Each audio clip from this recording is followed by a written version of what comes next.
go ahead and shoot. And they're 14 of 32. That's 43.8%. You're going to lose games if you get guys or give guys wide open threes all game long. Like, that's not a defensive strategy. You just go, I dare you, especially in this environment, because these gyms are shooters' gyms. Every game. I mean, 73 points in the first half for Brooklyn. In the first half. Milwaukee scored 65 in the first half. That's a lot, but they gave up 73 points. I mean, again, if you're somebody who's sitting on a ticket for, like, Eastern Conference, Miami, Boston, Philadelphia to win the East, you got to wonder how vulnerable the Bucks are right now, defensively, how vulnerable they are. Whew. We'll get into that with Sean Devney from Forbes coming up here in 15 minutes. Don't move here. I'm pushing the odds. This is Pirate Radio, WGHB Farmville, 1250 and 92.7 FM Greenville, WDLX Washington, 930 and 104.1 FM Washington.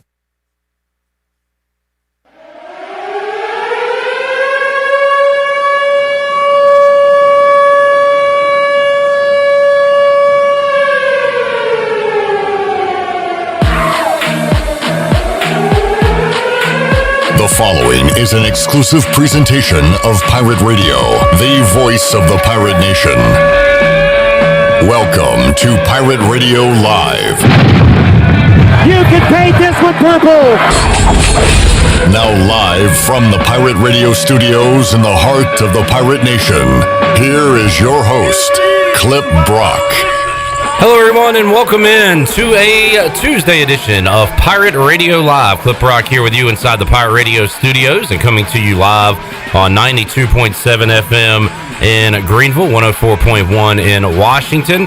Live online, pr927fm.com, streaming there, and also you can watch us on Facebook Live and YouTube Live. Got a lot of great guests to get to on today's program. A couple of former Pirates and a couple of guys that talk about the Pirates. Billy Weaver going to join us in just a little bit here in hour number one to talk about everything going on locally and beyond in the world of sports. We'll catch up with a former ECU defensive back coming up in hour number one. Dakota Marshall going to join us on the Fixed NC Live line, talk some football and talk about what he's up to.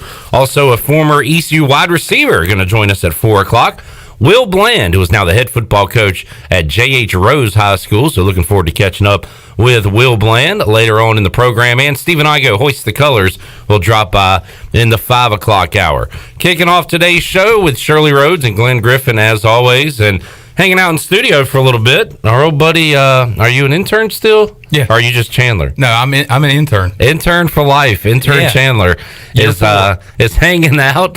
He is a red shirt senior intern. That's right. Here at Pirate Radio. Chan, man, how you been? I've been doing good, man. Just trying to stay safe and not get this virus. And you've lost weight. Unfortunately, the camera adds 10 pounds. Yeah. So it looks like you've only lost 20 pounds instead of 30. Yeah, right? I've lost 30 pounds in 3 months doing the keto diet. All right, so, there you go. Yeah. All right. Coming up in this segment, Shirley, go ahead and hit the music. We're going to open up the booty bag once again. The Pirate Radio booty bag will be open. Booty, booty, booty, booty everywhere. Booty, booty, booty, booty, booty everywhere. We're going to do it at the end of later on in this segment, so stay tuned, folks. We're going to give away a shrimp taco, rice and beans to Chico's for today's winner. Brad was our winner yesterday, picking up lunch for 2 to tiebreakers. We got a trivia question we will ask in just a moment, and you can be a winner here on Pirate Radio Live. All right, let's take a look at what is happening right now in the world of sports. And I'll tell you what, one thing I hope continues when things are back to normal is day games in pro sports. It's like, it reminds me of the NCAA tournament, or right before Thanksgiving, around Thanksgiving, when college basketball has all those tournaments at remote locations, the Maui Invitational, there's just games on all day. I absolutely love that the Twins are playing the Pirates right now. We're watching the Nashville Predators up 2-0 over the Arizona Coyotes in hockey. So there's a lot of day activity going on in sports, and also a lot of games coming up tonight. Starting with baseball, we have O's baseball for you tonight right here on Pirate Radio. Who would have thunk the Orioles and the Marlins would have winning records this far into the season? Now, the Marlins bit of an asterisk because they have played 3 games. They are 2-1 and will finally get back on the field tonight. Shirley Rhodes, 7:30 start time? 7:30. 7:30 start time. Orioles and Marlins coming up tonight right here on Pirate Radio. The O's with a winning record and playing well, and they'll try to keep that going. Yeah, matter of fact, they're 2.5 games out of first place behind the Yankees. Who would have thought that? And, of course, the Yankees, one of the hottest teams in baseball, winning again last night against the Phillies. Rough stuff for the Braves last night. Their winning streak, 5-game win streak, comes to an end to the Mets, and also they lose Mike Soroka for the rest of the season. So that is a big blow to an already thin starting pitching lineup for Atlanta. And I guess their de facto ace will go tonight, Max Fried, when the Braves take on the Blue Jays. Chandler's Nationals have been waiting to get back on the field, right, Chandler? What do they got going on? They got the Mets coming up tonight. Mets coming up, yep. So the Nats and Mets, that'll be at 7 o'clock. Shirley's Red Sox on the road at Tampa Bay at 6:40. Shirley's already given up on the season, so she doesn't care. Pretty much, we suck. What else? We got Igoe's Mariners taking on the Angels late night tonight. Unfortunately, since the season started, we had that Thursday, Friday, Saturday, Sunday. Everybody played. Since then, there has been at least one game postponed, and tonight's postponements look like this. It'll be, I see the Yankees and Phillies are postponed. Cardinals, Tigers, that series has been wiped out. And then, let's see, it says Phillies, Marlins postponed, but the Marlins are playing the Orioles tonight. So that is what's happening in baseball. In hockey, a big one tonight for the Hurricanes. 8 o'clock. If the Canes win, they advance to the playoffs. They're kind of in a playoff for the playoffs. They will take on the Rangers tonight at 8 o'clock, already up 2-0 on that series. And Chandler, as we talk about sports, I asked you a moment ago if you're into the Canes. You're not into anything right now. Not anything. I mean, you just can't get into it? No, I mean, and it's great to have live sports back. But, I mean, I tried to watch Nats when I was back home because I have Masson, and just no fans in the stands. There's still there's not. It doesn't feel right. There. So I understand. It's definitely different. We'll try if the NFL comes back. Yeah. Yeah, that's going to be that is going to be interesting to see. And with the NFL, you don't get a lot of fan shots unless it's after a big play or a sack. So while you're watching the game, it'll look normal. And then when they do that, that pan out, that's when it's going to be like, oh, well, yeah. Nobody there. I do like how the MLB does do the crowd noise and, cranks it up when there's a home run and all that kind of stuff. But it is kind of weird hearing that when there's nobody in the stands. But, it is great to have live sports back and have some kind of normalcy. But I'm still just trying to get back into it. Chandler's trying. I think there's a lot of people like you, Chandler. I've been enjoying it every night. I'm trying to watch as much as I can because I don't know when it's going to be taken away from me again. Well, you're a true sports fan, Clip. And I have to be to host the show for 3 hours every day. In NBA action right now, the Bucks were 19-point favorites against the Nets, and Brooklyn's without a lot of their and I guess good for Brooklyn standards players. And right now the Nets lead the Bucks 76-71 in the third quarter. Kings have an early 29-21 lead over the Dallas Mavericks coming up tonight. Kemba and the Celtics taking on the Heat at 6:30. Rockets Blazers at 9 o'clock. So another full day in the sports world with a lot going on, and we'll touch on more of that with our guest on today's program. Right now, Shirley, hit the music again. I need the booty theme. Booty, booty, booty, booty, booty everywhere. Booty, booty, booty, booty, booty everywhere. All right, today's trivia question. First person to call 252-317-1250 and gets this question right will win a shrimp taco, rice, and beans to Chico's. We will send that to you. Not the taco, rice, and beans itself. We'll send you a gift certificate. That sounds so good, but I cannot have it. That's full of carbs. Oh, man. Well, Chandler is not eligible to win and will not. This trivia game. But you may know it. I don't know. It's before your time. How old are you, Chandler? I'm 21. I'll be 22 in September. Okay. So this is a little before your time, but you had to have seen this a million times in your life. At least I know I have. On this day, 27 years ago, this Hall of Famer hit Robin Ventura with a pitch. Ventura charged the mound, and then this Hall of Famer repeatedly punched Robin Ventura in the head. It almost looked like a noogie, but there was little rabbit punches. Just bang, bang, bang, right on the noggin. Who was that Hall of Famer that punched Robin Ventura repeatedly? Call 252-317-1250, and you can be a winner. Do you know the answer to this? Before your time. I don't think so, but before he started punching him, didn't he kind of body slam him to the ground? And is this the same one where he was like kind of bring it on? All I remember is the image of this. I don't know if he actually gave him a bring it on. He slung his glove down and was like pretty much bring it on. Perhaps, maybe so. If that's the case, then yes, I know who it is. Okay, all right. We have a call, 317-1250. We're going to put he or she on the air and see if they can figure out this trivia question as we go inside the Pirate Radio booty bag. We got a lot more to give away the remainder of this week and moving forward. And we have Jeff in Greenville calling in. Hey, Jeff. Hi, how are you? Hey, doing good. Thanks for calling in. Do you know who on this day 27 years ago plunked Robin Ventura with a pitch and then plunked him repeatedly in the head with his fist? Who was that? That was Nolan Ryan. The Ryan Express. Nolan Ryan is correct. Well done, Jeff. Hang on the line, and Shirley will get your information. Thank you for tuning in today, man. Yes, sir. Thank you. All right. It's as simple as that, folks. Jeff picks up a W, and I guess we have somebody else on the line. Do they want to do another round of trivia? No? Okay. We'll do it tomorrow. We got plenty to give away out of the Pirate Radio booty bag. We also have a really sweet... It's a Wood Ducks hat, but it's the logo with the Lucha avocado looking thing. We'll give that away later this week. What's up, Shirley? I just wanted to say, Jeff, I inadvertently hung up on you. I need you to call back. Shirley, do you not want Jeff to win? No, I thought I had picked up the line, and then I thought I was releasing the line from the board, and I Has inadvertently Jeff wronged you in the past? No. All right. No, because if you have wronged me in the past, I would let you know first before I hung up on you. But it was an accident. So, Jeff, please call back. Jeff, call back so we can let you claim your prize, and we'll send that to you. A shrimp taco, rice and beans to Chico's.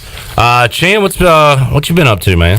Well, I've been playing a lot of golf lately. Okay. Trying to improve my handicap. And I'm not going to announce what my handicap is, but so I've had a lot of time on my hands. And I was actually here in the studio when I got laid off from my job back in March. Yeah. So I've had a lot of time on my hands and, getting unemployment benefits. And so started this diet.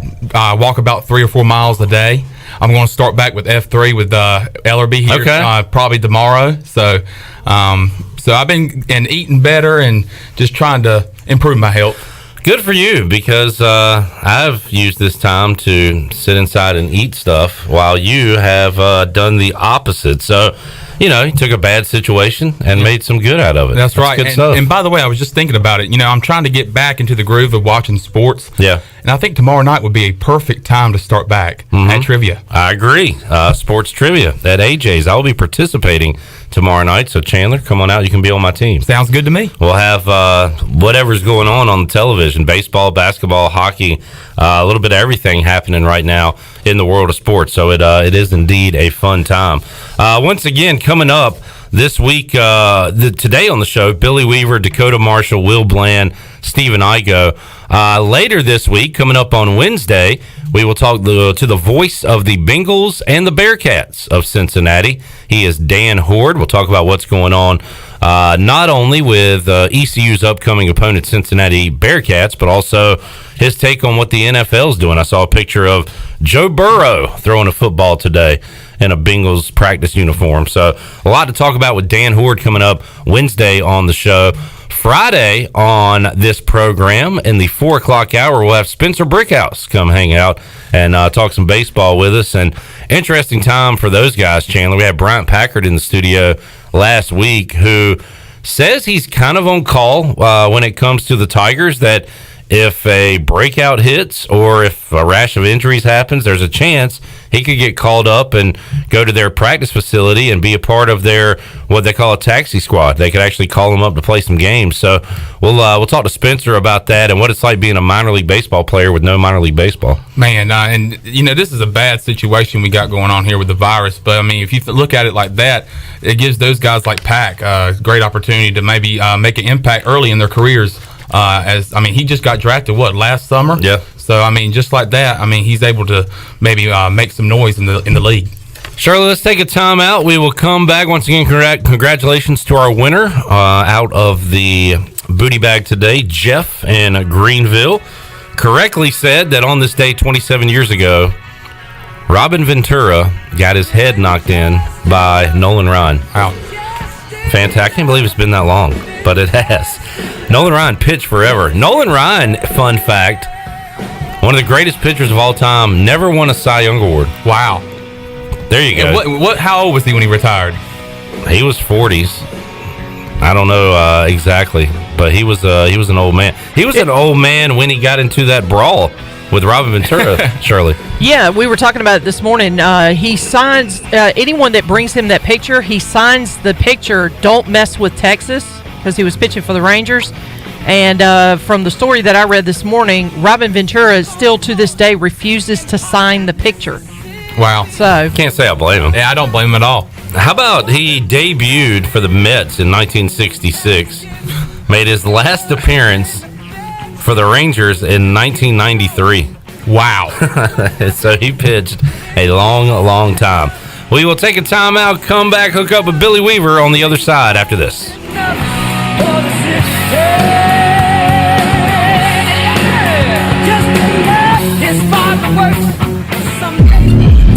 Are your workouts more fun than this? Well, if they are, then I want to sign you to an endorsement deal with Michelob Ultra. I'm looking for anyone and everyone who makes working out a blast. If that's you, head to TeamUltra.com for a chance to score awesome perks like Team Ultra gear and more. That's TeamUltra.com to enter. No purchase necessary. Open U.S. residents 21 plus. See official rules at TeamUltra.com. Message and data rates may apply. Void where prohibited. Enjoy responsibly. AB Michelob Ultra Light Beer, St. Louis, Missouri. Do you think you might have been exposed to COVID-19? Maybe you're planning to visit parents, family, or friends. ArcPoint Labs of Greenville offers same-day COVID-19 results. No referral needed. Same-day results available. ArcPoint Labs of Greenville offers easy solutions to COVID-19 testing. ArcPoint Labs of Greenville is located across from Vidant Hospital on Executive Circle behind Southern Bank. Call for an appointment or walk in. ArcPoint Labs of Greenville, 215-5688 or arcpointlabs.com. In studio with Gloria from Kinetic Physical Therapy. What kind of wellness services do you guys offer? We have massage therapy with your choice of either a relaxation massage, a therapeutic stretching session, or a prenatal massage. We have foot reflexology. We partner with Pirate Cryo for cryotherapy, also known as cold therapy, and we have health and wellness coaching. And if you're interested in holistic body therapy and saving money, we encourage you to check out our wellness membership plan where you can have all of our wellness services at a constant discounted price. You can learn more today at kptonline.com. How much does the word reliable mean? Sure, all businesses describe themselves as reliable, and we certainly wouldn't expect any business to be unreliable, but when you take a word like reliable and make it your way of life, the entire core of your business, it tends to mean a little more. And it's something you have to show people, not tell them. At Delcor, we show it by being there the same day you call. We show it by simply doing outstanding work with exceptional products, a family-oriented work ethic, and genuine caring for all of our neighbors throughout Eastern NC, because in a time of need, we know the first and the only thing you need is someone you can count on. That's why we only use equipment you can count on too, like a train comfort system. It's hard to stop a train. Delcor can have a new train comfort system installed in no time, or we can provide an AC tune-up to make sure your system is performing well. So will your system keep you cool all summer? Find out. Call us. We're Delcor, the service professionals, reliable for over 4 decades. Visit DelcorInc.com today. With rates being historically low, now is the best time to buy or refinance your home. This is Talbot Green with Angel Oak Home Loans. Now is the time to take advantage of the opportunity to buy more home or refinance your current mortgage. The combination of our local team's experience and Angel Oak's wide offerings of products from standard conventional, government, and portfolio loans has something for most financial situations. For more information, call Talbot Green, Joanne Weir, or Wanda Hager at 751-2060. NMLS 1719250 and 685842. Equal housing lender. I want some barbecue, some barbecue. While you're sleeping, our whole hogs are slow cooking over wood to create that bite that Eastern North Carolina is known for. I'm Sam Jones, and for more than 3 generations, my folks have been the torchbearers for what whole hog barbecue is supposed to be. At Sam Jones, you'll find plenty of smoke, but no mirrors. Everything, and I mean everything, is made fresh daily, including our sides, sweets, and sauces. Come on over and see us at Sam Jones Barbecue, and I bet you'll be able to taste our passion in just one bite. Sam Jones Barbecue, Fire Tower Road. Register for Army ROTC to be a leader and an officer in the U.S. Army, Army Reserve, or Army National Guard. You could also be eligible for a full tuition scholarship. Lead the team that makes a difference. To learn more, contact Dale Anderson at 252-622-5346 or Anderson, DAL, at ecu.edu. Paid for by the United States Army. This is Marcus Crandall, former ECU Pirate and Grey Cup champion. And you're listening to Pirate Radio, the voice of the Pirate Nation.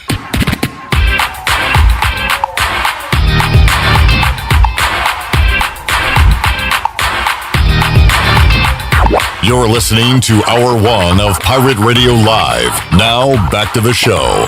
Welcome back to the show. And from sales to service, Greenville Auto World has all of your vehicle needs covered. Shop all their inventory now at greenvilleautoworld.net. If you're also looking for someone to service your vehicle, Greenville Auto World has a full service and repair facility. Brakes, oil changes, tires, inspections, and they can repair any kind of vehicle. Greenville Auto World across from Speedway at Bells Fork and online at greenvilleautoworld.net. Thanks to Tim Sutton and Jim Rogers of Greenville Auto World. Now let's head back into Pirate Radio Live. Here's your host, Clip Brock. All right, thank you very much, Shirley Rhodes. Glenn Griffin also producing today's program. We got Glenn's NBA League Pass put up on the TV here, so I'm watching Mavericks and Kings, and I'm excited about that. We're trying to get Chandler into sports a little bit, too, so maybe this will help out. Yeah, I'm trying to my best. All right, Glenn Griffin here, Shirley Rhodes here. I believe we do have a guest coming up on the Fixed NC live line, and we will see who that is right now, and it is WITN Sports Director Billy Weaver. Weave, how you doing today, man? Doing good, Cliff. How about you? Hey, doing good. Why'd you say it like that? Are you going to, give me some bad news about me or something? You said it kind of... I'm good, Clip. How about you? Are you talking about the Mets last night, or what's your tone about? Oh, no, but I mean, we can get on that if you want to. I was just making sure that everybody had weathered the storm okay. I was just making sure you were good. But if you want to go there, we can. Nah, we'll save that for a moment. We did weather. But you know what? Hey, I can't. To tell you the truth, I can't brag on my Mets. They had a 5-game losing streak going into that one. Yeah. And the Braves are sitting in the top division, so the Mets got lucky with one. So how about? Yeah, I'm not going to boast too much about that one. How about this stat, Weave? Since 2018, Jacob deGrom is 21-17 in 66 starts. If the Mets scored 4 runs a game in those starts, he'd be 59-3 with 4 no decisions. That is, just insane numbers there. DeGrom is. I'm tired of seeing that guy. We've already seen him twice this season, but man, he's awesome. Oh, yeah, he just couldn't get any run production. Yeah. That had a lot to do with, we talked about this last year, that had a lot to do with injuries. The Mets were just so injury-prone, it was just terrible. And, I hate that you guys had an injury to, one of your better pitchers last night. And what I understand is a torn Achilles, is that right? Yeah, Mike Soroka done for the rest of this season, and the already thin Brave staff gets a lot thinner. That's tough. Yeah, I mean, that's the thing is, and it's not exclusive to baseball. It's every major sport. You look at, football, basketball, baseball, hockey, it doesn't matter what sport it is.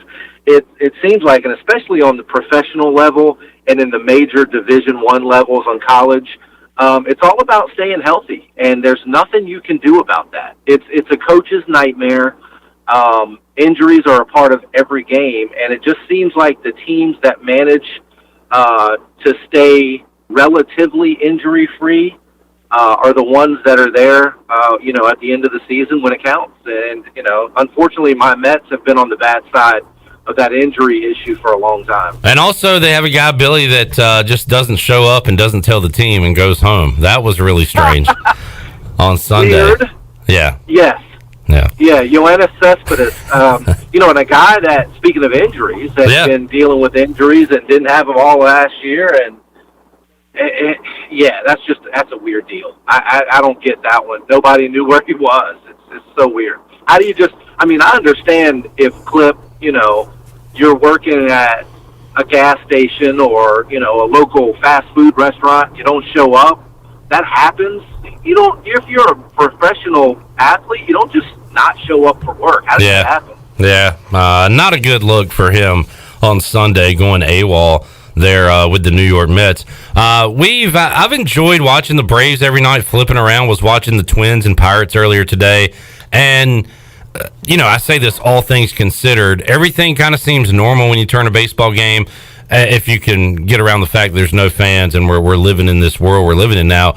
Although when you see, you read about the Marlins and the outbreak that they had, and they are getting back on the field tonight, which is a good thing. And now the Cardinals kind of going through a similar situation with an outbreak. I sometimes think the league is kind of being held onto by a very thin string that's about to wear out. Like, what side are you on there? Is it everything's all right, they're going to keep playing baseball? Or when you look at that negative stuff, do you think that, this thing could come crashing down any moment? Well, I'm kind of in the middle. I'm definitely not in the camp of, there's nothing to see here, move along, because that's definitely not the case. We are still in a pandemic, and, the reality of it is that, it's a disease that spreads through social contact. And, we had talked about this last time I was on the air with you, is that, the bubble system in the NBA and NHL, it's working. I mean, the NHL came out yesterday once again with their latest round of testing of over more than 800 or 900 athletes, I think. 0 positive tests. So it works. I just hope that, I don't think there's a way for college football teams to go into a bubble, but I did read yesterday, and I can't remember exactly which team it is. It's escaping me right now, but one of the NFL teams has already looked into hiring out a hotel to where they can kind of do their own bubble, and maybe that's what it's going to take for NFL teams to kind of decide themselves, okay, if we want to play games this fall, we're going to have to go into our own bubble. And are you talking about the Saints, Billy? I think I saw where they did that. Yes. Yeah. Yes, it was the Saints. Yeah. And the NFL and college football still hopeful those can get underway, but you're right, it's not going to be the same setup as we're seeing in the NBA and the NHL. ECU continuing to practice with all this uncertainty around them, and we're kind of usually we're the ones that are supposed to be breaking the news, but now that we're not out there, Billy, it's kind of like ECU is breaking their own news in-house, and today we saw online that they were in full pads practicing. So broke out the full pads today. Is Mike Houston getting some work in?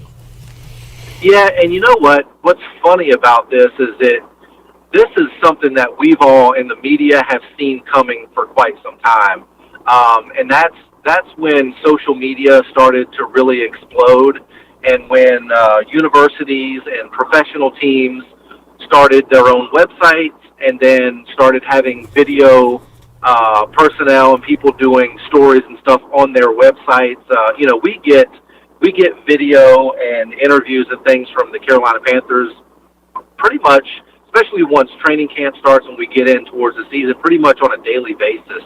So we've seen this coming, but I think this pandemic now with all the interviews going to Zoom interviews and stuff like that, this is becoming the normal, and it may end up being the new normal. And I hate using that phrase, the new normal, because I do believe that once this thing is over, because there has to be an end to this pandemic. It's if history tells us anything, there's going to be an end to it. So I don't like to use the phrase the new normal, because I hope we go back to what we know as a lot of normal. But that could be one of those things that truly is a new normal where, information is given out to the media by the universities and stuff. But I just hope that doesn't become 100% kind of thing, because, not saying anything bad against East Carolina, but it's just, the thing is if anything, if there's any trouble inside the camp, of course the universities aren't going to release that out. It's not going to be, you're not going to get something from a University X saying, hey, breaking news, our quarterback was just suspended because he was arrested for such and such.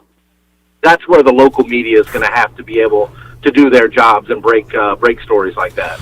Yeah, and you're right. We kind of saw a move to this coming, less and less access from the outside and more in-house stuff. And as someone who wants to cover the team, it kind of stinks for us. But I also give ECU credit; they've done a really good job. Their marketing, I think, the past few years, Billy, and highlighting not only the coaches and the programs but the players. Getting Jaden Gardner to say, big one in Minji's tonight, come on out and get that thing, try to go viral. Holton Ahlers putting out a message for football. So while I wish it was like it was 10, 12 years ago, Billy, where I could go out to practice and talk to like 20 players a week, it's not the same anymore. So we'll adjust and move on when it comes to covering the football team and doing Zooms, I guess for the time being. How about high school football, Billy? We got Will Bland coming up in about 30 minutes. He's going to join us in studio. Kind of tough for him, first-year head coach, and just hasn't been able to be around his team a whole lot. What's your crystal ball saying as we sit here early August about high school football? Yeah, it doesn't look good. Yeah. In my personal opinion. And the thing is, and I'm sure you get these questions too, because we're in the media, when you talk to just, people out in public, that's some of the, that's about the first and only thing they say is, are we going to do this? Are we going to have high school football? Are we going to have college football? Is there going to be the NFL? Like we, have our own crystal ball. It's like, we know as much as the average Joe does right now about this, because there is so much uncertainty. But in my opinion, I just think that high school is going to take a big hit. Now, the one good thing about high school as opposed to college and the NFL is it's much easier for high schools to basically shift a season and slide the high school football season from the fall into the spring. Or winter and into the spring. Yeah. High schools can do that relatively easily. So I wouldn't be surprised that if we see high school football in the spring in Eastern North Carolina at a lot of these places rather than in the fall. It's so soon. Heck, there are schools in Eastern North Carolina right now that still don't know if their students are going to come back into classes or it's going to be all virtual right now. So those are, they can't even get a solid decision on what students are going to do as far as classroom time, let alone athletics. So it's still one of those things that's up in the air, but my personal opinion is that we may see spring football in Eastern North Carolina. That right there is total speculation on right. my part. Yeah, just a guess at this point. We've a couple more things. We'll let you go. I guess a couple of good things happened yesterday for you. The Canes won, and Brian Bailey was pretty giddy as a local sports anchor to have something to talk about, and he wants the Canes to keep winning, and I'm sure you do too. And also the local angle with Brandon Ingram and the Pelicans. Brandon Ingram 24-7-5 in the Pelicans win. They win their first game in the bubble, 23 points in 25 minutes for Zion Williamson. But Brandon Ingram, we've been talked about more and more on the national level as a superstar of the future, and you're starting to hear more and more of those Kevin Durant comparisons when it comes to Ingram. Well, because he's so long, he's one of those guys that he doesn't look like he's going 100% because he's so long and so fluid. And it just looks effortless to him. And what's more important than Brandon Ingram getting kind of national publicity from the media? What's more important is other NBA players I see are tweeting about him and saying, this guy is good. Including Kevin Durant, who he's always compared to, just came out and did, yeah. So when your peers, and especially in the NBA, when your peers notice you and say, hey, this guy is really good, that's when you know a guy has got some tremendous upside. And I think he's flourishing in this system with Zion Williamson. Obviously, Zion takes a lot of attention, and rightfully so. He's amazing. But the good thing is he's not under the shadow of a LeBron James anymore. Yeah. He can kind of do his own. He can kind of do his own thing, and I think it's really paying dividends for him. Last night he was just incredible. 24 points. Zion, I think, had 23 last night. Lonzo dishing the ball. As much as Lonzo Ball gets kind of a bad rap sometimes, I think those three guys really fit well together. They got a chance to be good for a long time if they can keep those three together. We will let you go as we do. Brad Keselowski, a winner at New Hampshire on Sunday. And how about this weekend? You got another Saturday-Sunday doubleheader coming up in Michigan. You a fan of that? One race on Saturday, and they do it all over again on Sunday. Oh yeah, I'm good with that. Yeah. I am. I think probably half and half with the drivers, whether they're good on it or not. But as a fan, yeah, the more the merrier for me. And speaking of Brad Keselowski, how about him signing a long-term deal with Penske? Oh yeah. And I guess when you're second in the standings and you've won 3 races and you've got 31 career wins and a Cup championship under your belt, that's a guy you want to go ahead and lock down for a long-term future. So I think Keselowski is going to be with Penske Racing for quite some time, and he's one of those guys, Keselowski, and I think I'd mentioned this on your show before. He's one of those guys that reminds me a lot of Jimmy Johnson. He just kind of quietly goes about his business and racks up wins. And you look, when I was looking at his stats last night, after he had signed with Penske, I didn't realize he had won 31 races. Like, where does that come from? He still seems young, even though he's not. He still kind of does have that baby face too, where Yeah. Him and Logano's the same way. Yeah. Yep. And even to some extent, Kyle Busch. They've all kind of got those baby faces, and but they're the face of NASCAR right now. You look at the guys that are kind of the changing of the guard. It's the Kyle Busch, Joey Logano, Denny Hamlin, Kevin Harvick. Those guys, they're the face of NASCAR right now. And poor Kyle Busch, man. He's just kind of snake bit. He's the defending NASCAR Cup champion right now. 2020 has not been good to him. At New Hampshire early on, he blows a tire and wrecks and is out of the race early on. But I still think that he's the one to beat. And he's running well. He's just been snake bit. One win, he gets in, and then all bets are off. All right, so that's all it takes. Yeah. We've thanks for joining us today, man. Have a great rest of your week. We'll check in with you again next Tuesday.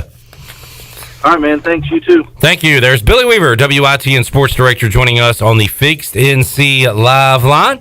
We will take a timeout, come back, and have more for you. Dekota Marshall, former ECU defensive back, going to join us, talk about his playing days, what he's up to now, his time playing arena football with the hefty lefty, Jared Lorenzen, rest in peace. Remember the big fella slinging it around, the lefty quarterback from Kentucky? Dakota was on his arena football team, so we'll talk about that and a lot more with Dekota Marshall when we return after this.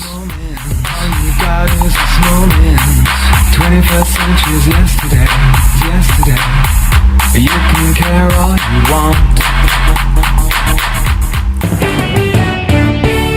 Pirate Radio weather. Flooding is still an ongoing issue across our area. We will see those water levels gradually make their way down. We are going to see highs today, heading to the mid to upper 80s. And the good news with the forecast is that mostly sunny skies will gradually build in as we head into the afternoon. It's going to be a pleasant one for us. I'm meteorologist Peter Sherwood in the Weather Center.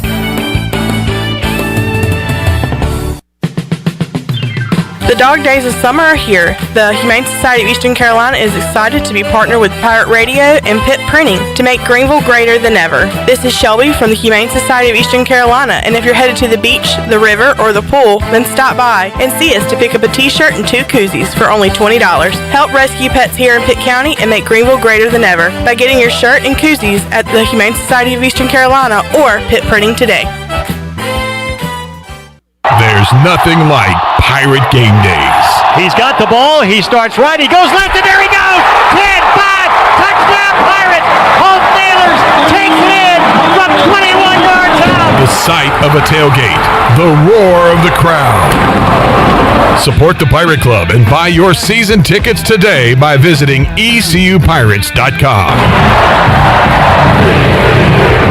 We're in this together. All hands on deck. One Pirate Nation. North Carolina state parks are now open for visitors. Parks should be used for exercise, fresh air, getting out in nature, or a day trip as the state safely reopens. Visitors should enjoy themselves, but please remember the 3 W's. Wear face coverings, wait 6 feet apart, and wash your hands often. Focus on moving through the park, keep social distancing in mind, and avoid large groups. While most facilities and activities will be open, please contact any state park before your visit with questions or visit ncparks.gov/open.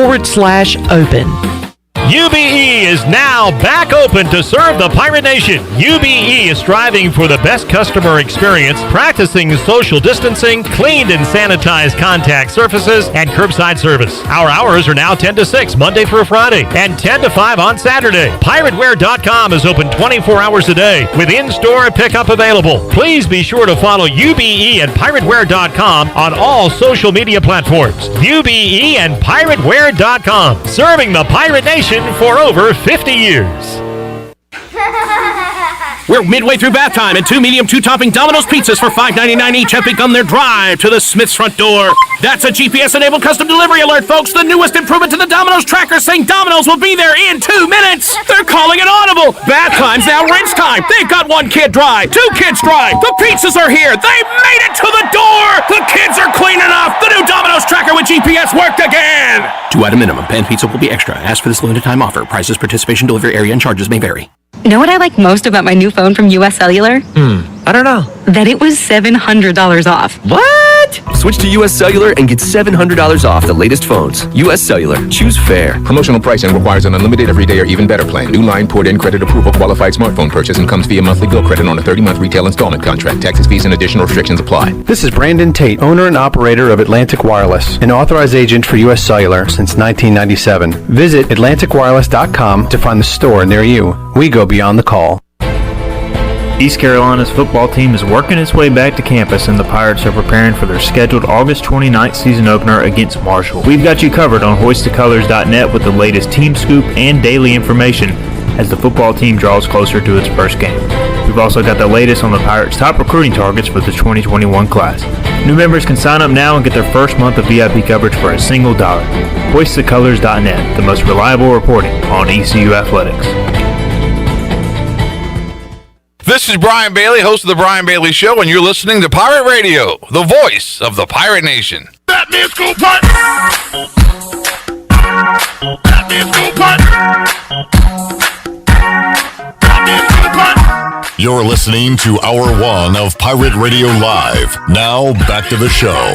Welcome back to the show. Atlantic Wireless is your local authorized U.S. Cellular agent and now offers curbside service and free home delivery. In addition to phone service, Atlantic Wireless has a great selection of tablets and now offers home internet service. Visit AtlanticWireless.com to find a store near you. Now let's head back in to Pirate Radio Live. Here is your host, Clip Rock. All right, Shirley, thank you very much. You just got another compliment on your music. Oh, from who? It was from me. Oh, okay. It's awesome. I love it. Chandler, he's fired up too. You can't see it, but my foot's tapping, my head's bobbing. I'm loving it. All right. Chandler's fired up for game day. He's ready for a Bud Light pregame tailgate with the new setup, the new studio. Oh man, The new it's going to be studio, awesome. new music, new theme. I got it all. It's gonna be. You're gonna like it. Leave it up to Shirley Rose to spice it up a little bit. There you go. Hey, you That's know, what she does. It's what I do. All right, Shirley Rhodes, Glenn Griffin producing, intern Chandler hanging out in our new and improved Pirate Radio studios. And let's go out to the Fixed NC Live line now and talk to a former Pirate, Dekota Marshall, joining us on the program, catching up with Dekota. Dekota, how you doing, man? Hey, I'm doing fine, yourself? I'm good, and officially my name is Clifton Brock III. I guess your name officially is Dekota Marshall Sr. Yes, you got sir. some good news for your family, Dekota? Yes, sir. I had my first son on the 26th. Awesome. Congratulations, man. Everybody healthy and good? Yes, sir. Everybody's good. All right. All well and good. Dakota Jr., Mike Houston, going to get on the recruiting trail early there and get Dakota Jr.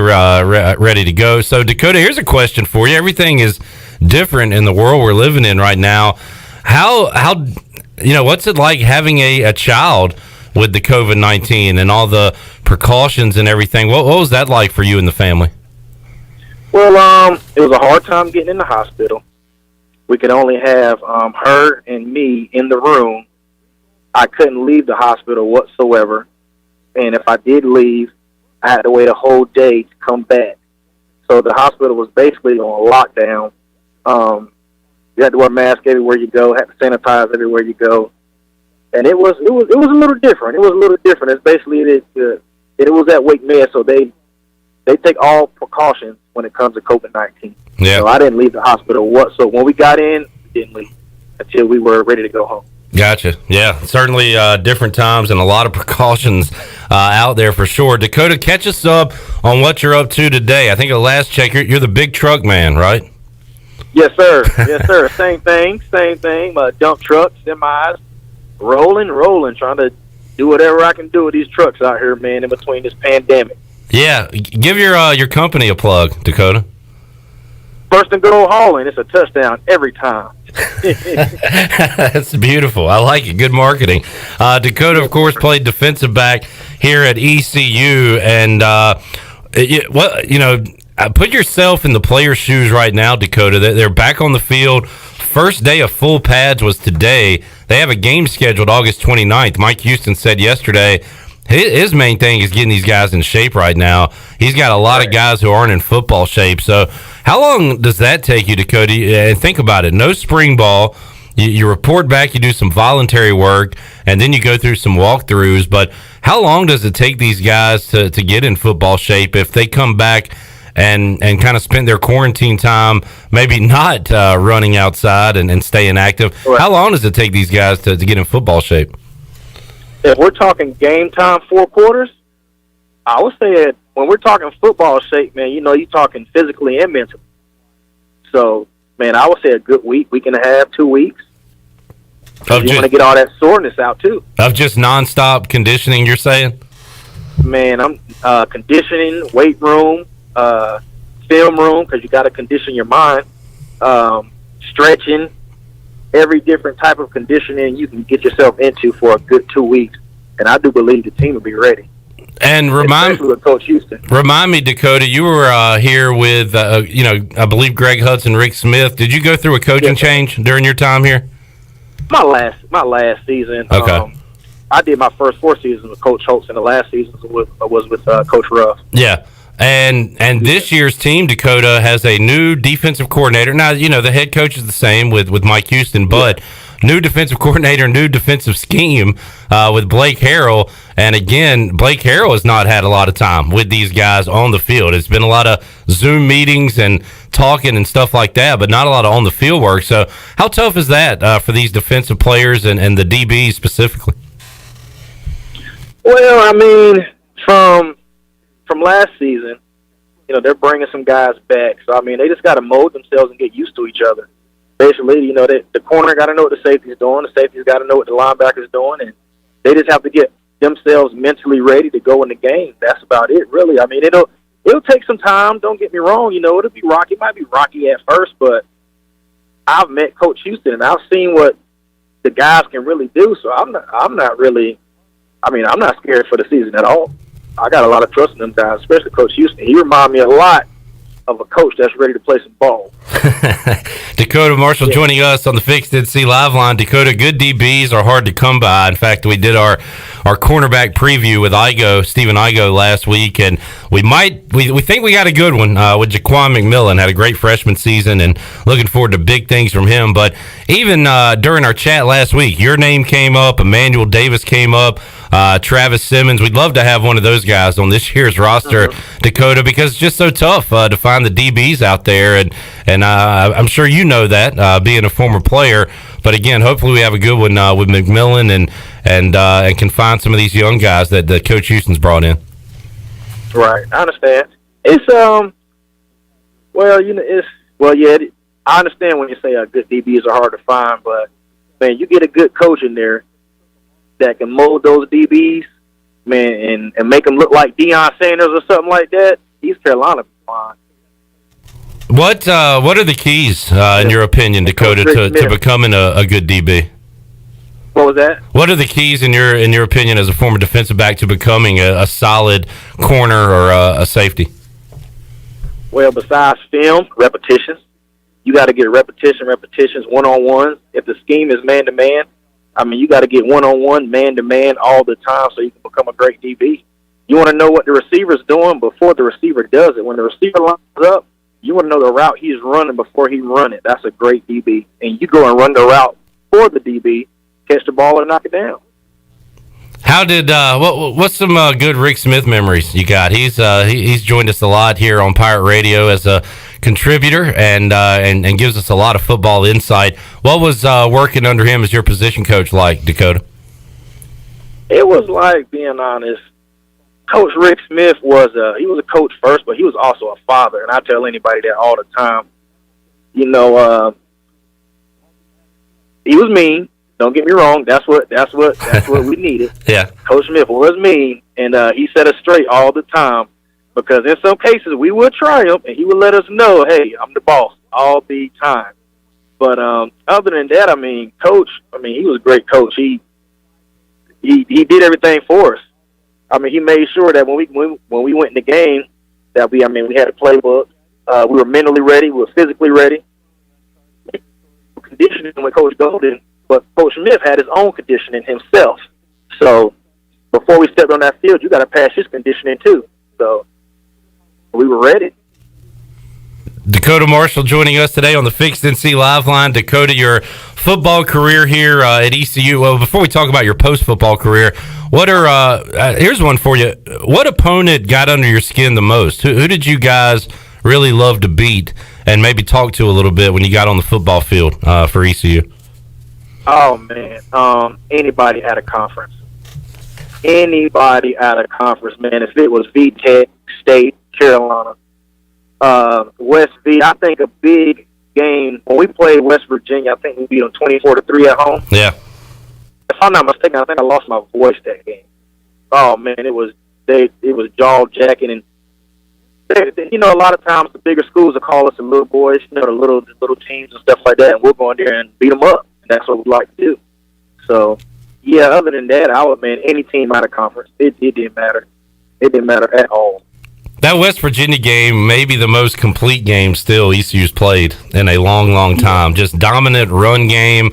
You had the pass play. I remember Pat Pinkney to Alex Taylor right before halftime to get the crowd going in the corner of the end zone, and just a dominant defensive effort that day. That was maybe the most complete game I still remember in a long, long time for ECU, Dekota. Yeah, they had a couple of big names on the team as well, and we were ready for them. I mean, they were, you know, big names come in, they're supposed to get drafted this and drafted that and stuff like that. So we were ready. We were ready, man. We were ready to dominate, and we did. Pat White and Noel Devine, I believe, two guys. Their offense didn't get shut down a lot like they did that day, Dekota. Yeah, he was our D-line, played an amazing game. Yeah. That's one thing I do remember. Our D-line was ferocious that game. West Virginia could not do anything with them. Dekota, I remember I want to say you came back for a pro day. I don't know if you had, of course, your injury during Thursday night Virginia Tech game, I believe, and yes, sir. You came back for a pro day, maybe the year after, and I remember I think you pulled a hammy running your 40. Pulled a hammy. Yeah. Yes, sir. I pulled a hammy. Frustrating. It was frustrating, man. I was so ready for the pro day because that after my junior year, I didn't play no more football, so I just said, hey, I'm gonna do the pro day, and my leg was still probably 50%, but the scouts told me I had to do something. Yeah. So, I wasn't ready, and that's the reason probably for the hamstring pull, just being honest with you. But I wasn't ready for the pro day, but I was told I had to do something. I thought I was going to just do the bench press, but I tried to do the 40, and my hamstring popped. So I had to sit out again and rehab my leg and rehab my hamstring. And you never know where, your athletics will take you, your football career will take you, but you ended up, I remember, playing arena football with the hefty lefty, Jared Lorenzen, right? Who unfortunately has passed away now, R.I.P. to the hefty lefty. But you were wearing those ugly or cool green uniforms, depending on your perspective, Dekota. But you got to play some football as a professional, right? Yeah, it was. I was in the smaller arena league. People call it Arena 2. I was in the Arena 1 with the Philadelphia Soul for 1 week, and I was cut. So then I bounced around about 4 Arena 2 teams for about 5 years. And I went to Winnipeg in the CFL, and I played with them in 2 preseason games and through their camp. And I was released after that camp. And the following season, I went to Calgary, and I was in minicamp with them and was released. Then I went back to Arena 2, and that was my last season. And, just this 10-minute conversation kind of shows you all the life lessons you can learn in football, right, Dekota? A lot of adversity, a lot of trials, tribulations, a lot of good days, some bad days. But here you are now, Dad. You got your own business. And I don't know, how much of what you learned just through football kind of prepared you for being a man and your life now? Man, I tell you, I tell anybody, football is life. It is all of life. If you go through what we went through at East Carolina, shout out to my coaching staff because we were always early. They had us early to everything. In life right now, I cannot be late to anything. I just do not. Like, if I have to be there at 6, I might show up at 5:15 and sit there.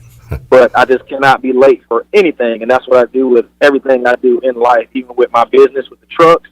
I tell my guys, hey, if you got to be there at 6, make sure you're there at 5:30. So stuff like that. Like, I just can't. I got to be on time for everything. And if I get knocked down, just like those saying, get right back up. My dad always taught me. He would tell me all the time, don't wait till the day of the game to practice.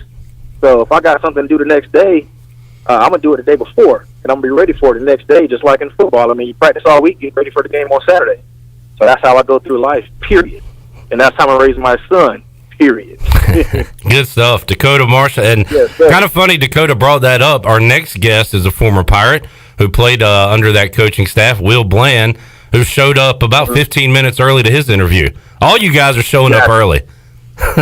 Man, I do not know how to be late. And when I was a freshman, I can tell you this, when I was a freshman, and you come in there, you think you the stuff, and you show up to something late, when Golden got finished running me outside and I got finished throwing up, I was never late again, I'll tell you that. No, sir. There you go. Never late again. That one has stuck with Dekota through his life and will continue to do so. Dekota, great catching up with you, man. You always put a smile on us Pirate fans' faces, and fantastic. Great to hear that you're doing well with your business and also that addition to the family. That's awesome stuff, man. Yes, sir. Appreciate it. Thank you, man, and we'll keep in touch, Dekota. Do it again down the road, buddy. All right, thank you. There's Dekota Marshall, former ECU DB, joining us, and pretty cool, Chandler, to hear how his playing days at ECU kind of prepared him for the rest of his life. You can still hear the passion in his voice about the business that he's doing right now, and I think he learned a lot of that here playing football here at East Carolina. First and goal trucking, always a touchdown with Dekota Marshall. That's good stuff. All right, we'll talk to another former Pirate and now a first-year head coach at J.H. Rose. Will Bland going to join us inside the Pirate Radio studios when we return on Pirate Radio Live. We're back after this. I'm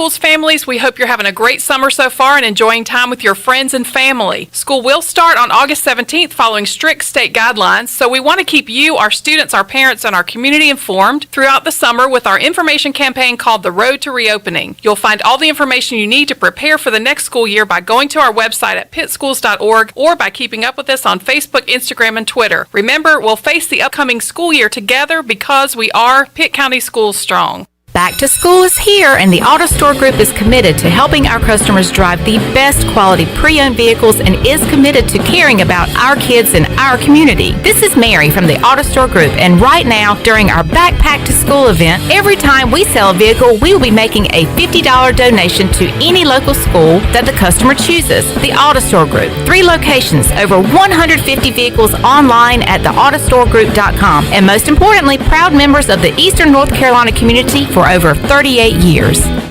Over 32 years ago, the Ronald McDonald House of Eastern North Carolina opened its doors as a place to help families stay together and close to the care they need when they have a sick child. With the addition of a second Ronald McDonald House inside the Maynard Children's Hospital, our need to serve is greater than ever as the medical community flourishes. Help us expand our mission of keeping families close as we grow to meet that need. You can show your support by making a donation to the Ronald McDonald House. Visit our website today at rmhenc.org for more information. Thank you for your support. Your power's out. There's a water leak. What do you do? For these and other utility-related emergencies, you need service, and you want it fast. There are 2 things you can do to get the quickest response if you're a GUC customer. First, you can call the hotline at 1-855-767-2482 and report any utility-related emergency. That number is also on GUC.com. Or second, you can give GUC your phone number. The hotline process is quickest when their account records have your current phone number. Service you can count on.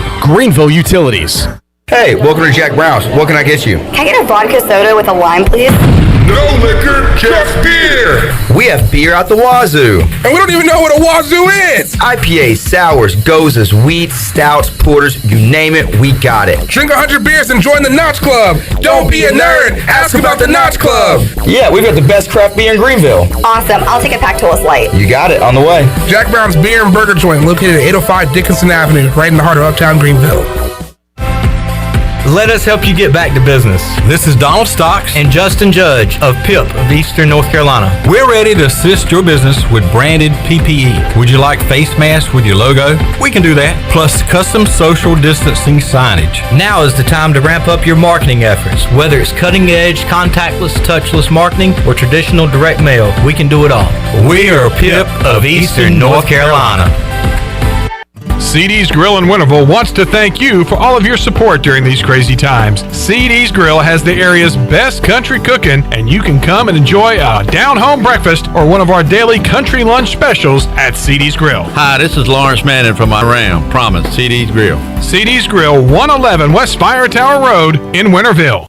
Here today with Silverback, also known as Mark James to his friends and family. Why do you come to F3? I came to F3 for the fitness, no doubt, like most guys. And what surprised me about F3 is I really stayed for the friendships. The guys that I've met here, I didn't know 2 years ago, and I really consider my best friends now. If I need anything, it wouldn't surprise me one bit that either one of these guys would step up to be there for whatever's needed. One letter, one number, F3. Learn more today at f3enc.com. This is Pirate Radio, WGHB Farmville, W224EI Greenville, WDLX Washington, and W281CH Washington.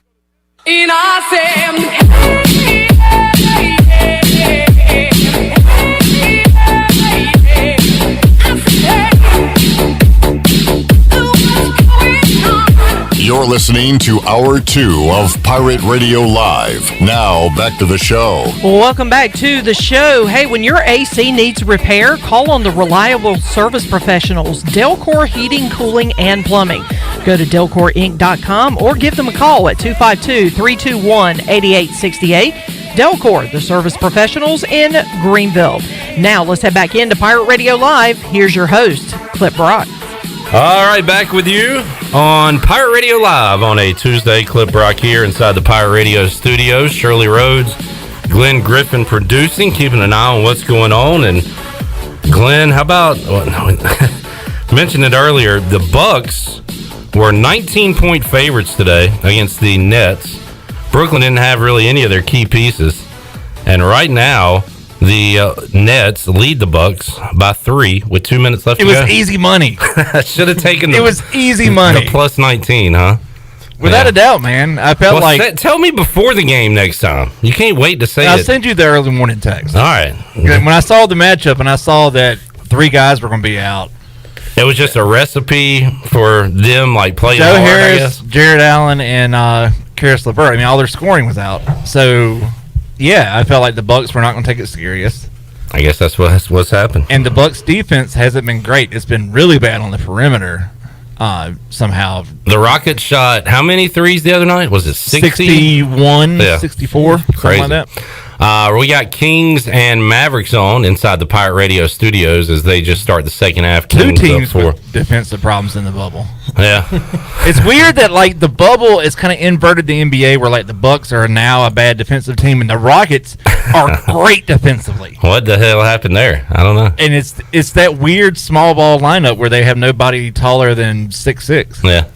We'll talk more NBA with Griff coming up later on in today's show. We'll welcome in our next guest. And now he is the head football coach of the J.H. Rose Rampants, Will Bland, hanging out with us in the new and improved Pirate Radio studio. Will, how you like the look? Oh, I like it. Way better set than what I came in last time. All right, cool. All right. I don't know if that's an insult to what we had or just you like what we have now. So either way, thanks for coming in, man. I appreciate it. I know you're busy this time of year, but getting in your work, I guess, in the mornings and early afternoons right now with your football team. Yeah. We're going. Ever since they gave us the option to go June 15, our county was able to let us go work out and pods and stuff. So we've been doing this since June 15, all the way up till now, going Monday, Wednesday, Friday for majority of the time. So getting the kids in shape, getting them ready for hopefully a season that would be soon to come. So. First year head coach, but you've been around it a long time. I remember when we used to call, and it tells you how long it's been. We do D.H. Conley Viking football now. And I'm a Viking too, Will, so we'll stay apart. But no, we used to call the game of the week. And I remember shortly after your playing days, you were an assistant coach at what local school? Remind me, Will. Farmville. Yes, you were out on the field. I was like, is that Will Bland? I was just covering this guy at ECU. So you really got into this early on and have been around high school football, and now a first-year head coach in the middle of a pandemic. It's not a great setup for you, but at least you're familiar with the players there, right? And it was kind of an easy transition for you to go to head coach. Yeah, and then that's based on the fact that I had some real good mentors before I became the head coach. I had Coach Ortegi. We also had Coach Light, but then we had Dixon Saul. So I learned a lot from them guys, how to operate a program, how to make sure that you got the kids' the best interest in heart and stuff, and then being able to reach out to the community also, being that staple figure for the players and stuff, and interacting with them had helped me out a lot. We'll talk about your playing days a little bit and your future coaching days as well. But I talked to Antoine Jackson. He's a new assistant basketball coach at ECU last week, and he said, and we're talking basketball, so the numbers, the roster is a lot smaller. He said that the work they're having to do separating the players is great for the players, the individuals, because they're getting a lot of individual work. He said it's tough for the coaches because the times are spread out. It's a lot more work for them. What's it like as a head football coach when you're working with these smaller groups and you're trying to show every single player the same amount of attention? Well, kind of tough because, like you said, you got to spread it out, and we go from 8 to about 3 every day. So that's a lot of time. It's taking me away from my family and stuff to hang out with them and stuff. But being able to have them in such small pods, you can teach more. You can try to emphasize. I think they're better equipped to learn, but it takes away from having the whole team there together. So hopefully we get all clear that we can start bringing more players back, even if it's like 10 more to the 25 we got, so we can try to get some of them guys playing together. Because in football, it's all they got to do it together. I mean, like you all got to mesh together. So right now we can't have the offense and the defense out there at the same time. So we're more focused on the skill guys all together, and then the linemen all together, and then same thing with JV, skill guys and O linemen all together. So at this point, just total team chemistry, even offense, defense chemistry? Is that maybe the one thing that's lacking that you're not allowed to do right now? Right. We can't. We only had 25 out there at the time. That's plus the coaches. So you can get you about 20 kids out there, and then your 5 coaches out there, and you can't get everybody. So when we have our skills out there, it's our wide receivers, our quarterbacks, some of the DBs, and a couple of linebackers. But you can't have the line out there. So you really basically can't run the run game because the running backs can only go with that skill group, but they can't be with the lineman group. So you got to. It's kind of trying to adjust to it, trying to figure out what's the best scenario for you and your team. Will, we've talked from an ECU perspective about recruiting and what Mike Houston, Joe Dooley, Cliff Godwin, and those coaching staffs are having to do in this, coronavirus world and recruiting kind of from a distance. What's that like as a head coach? Because you have a lot of guys on your roster they college coaches are interested in. So how have they been able, what's that been like for you to get those calls and for those guys to somehow be able to see and talk to your players at J.H. Rose? Well, it's amazing the fact that they can get my number and how they get my number. But, I didn't give it out. It won't me. But Coach Houston and Coach Kravitz have been doing a great job with our guys over here at Rose. You get calls from them. I play for Kirkpatrick, so me and him got a good relationship at ECU and stuff. Also, we got some big time players that we got coming up this season, so getting calls from some of the other big name schools that you wouldn't normally get. So matter of fact, I got a call today. It said Houston, Texas. I was like, Houston, Texas? Who in the world called me from Houston, Texas? I said bill collector, and didn't even answer the phone. And then check my message, it was the Arkansas coach calling me. So. Oh, okay, all right. And talking about one of your key guys that plays a few different sports, right? Yes. He's a great baseball player, and he's a phenomenal football player. So that's Michael Allen. Yeah. He just got offered by Arkansas today. Wow. Congratulations to him. That's awesome. And your phone's probably been busy when it comes to Michael Allen. And how difficult is that for a guy to excel at so many things? Because you've got your God-given ability, I'm sure, but that's a lot of work, man. That's a lot of work he's putting in, I'm sure. Yeah, and he does a great job. I mean, he works his butt off. He's always there, trying to get better, trying to work on his craft and stuff, and has a great family life, great home life, very humble, and he's all about the team. He's not about himself. He's putting the team first. What can I do to make the team better? So that's what makes him such a great athlete and a great person in general. Will, you Havelock? Yes. All right, good. Glad I remember that. and coaching at Farmville Central, J.H. Rose, been around the area, so Eastern North Carolina athletics. How about the inclusion of South Central and what that has meant for sports in the area? A great basketball program. They've been good here and there in football, good baseball program, but just having them now in the area. It used to be Conley-Rose rivalry, and then, you throw in your New Bern, your Havelock like that, but just South Central and that athletic program, what has that meant for sports in Pitt County as a whole? Well, as a whole, it's more places to go. I know back when I was playing in college, you always heard about Rose and you heard about D.H. Conley. Before South Central was built, a lot of the kids were going to Rose, so that's why. I remember. Yeah, that's why they were pretty good back then. But, by them taking some of the kids away from us with their district and stuff, it's just more of a competitive nature. And I do believe that all the coaches in Pitt County all cheer for one each other when they're playing against everybody else. Because, we want to represent the county. And that's the main thing. You want to put a good product out there to stay saying that, hey, Pitt County got some of the best basketball players, some of the best football players in the state. So just trying to put us out there like that. And Will, from our perspective, I know from a coach's perspective, you're missing a lot of things. From a media perspective, I'm missing the lunch at Parker's Barbecue where we all get together. And I actually interviewed you there last year.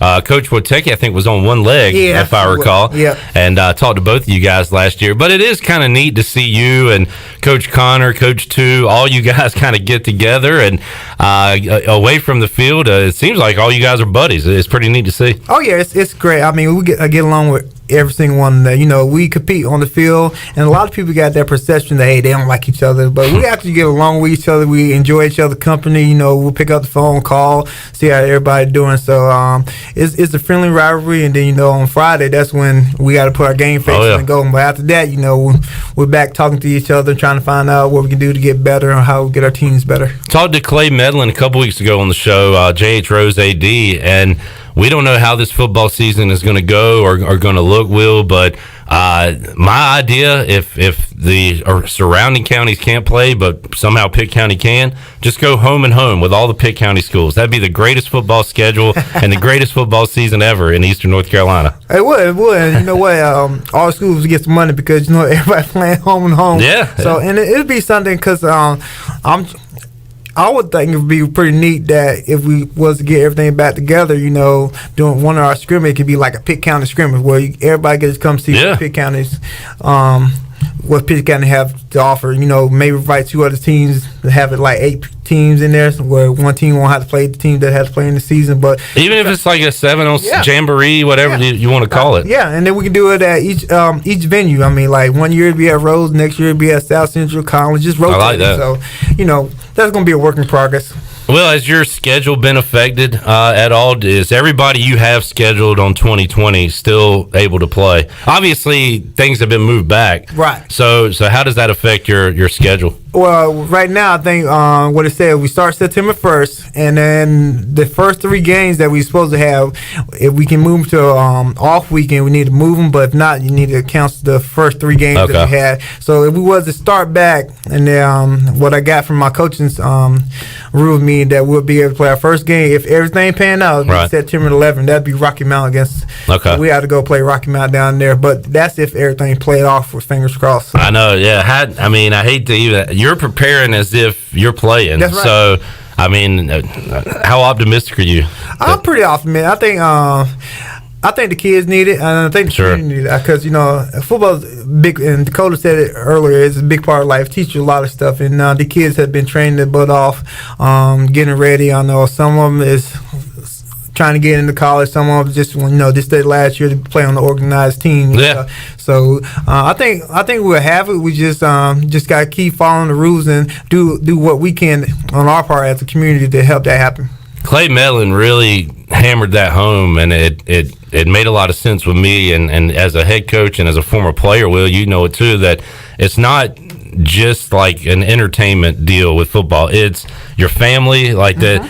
A lot. It's an escape for some of these kids. Yes. I mean, you know it better than anybody, and how important it is to have these guys on a team and to have a season. Yeah, and it's just awesome. I mean, being a player, just seeing that all the different diversity, all the different characters, the different races out there, that all come together as a whole for one common goal, and that's to get have entertainment and to get that win.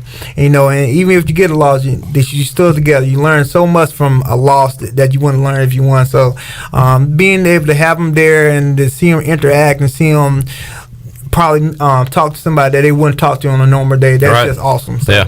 All right. Will Bland hanging out inside the Pirate Radio studio. Sure, let's take a time out. We'll come back more with Will on high school football. We'll talk about his ECU playing days as well. And maybe, is he still following the Pirates? What's his take on the current ECU football team with Mike Houston as head coach? And, of course, Donnie K, Steve Shankweiler, a couple guys Will Bland remembers from his playing days. We'll talk about that and more when we return after this.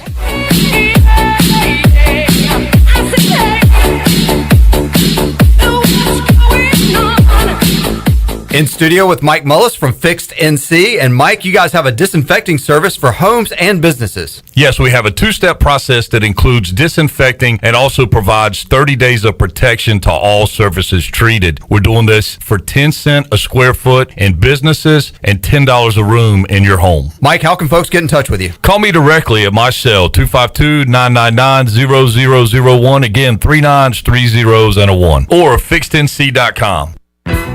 The dog days of summer are here, and Pip Printing is excited to be partnered with Pitt County Humane Society and Pirate Radio to make Greenville greater than ever. This is Donald Stocks from Pip printing. And if you're headed to the beach, the river, or the pool, then stop by and see us and pick up a new t-shirt and 2 koozies for only $20.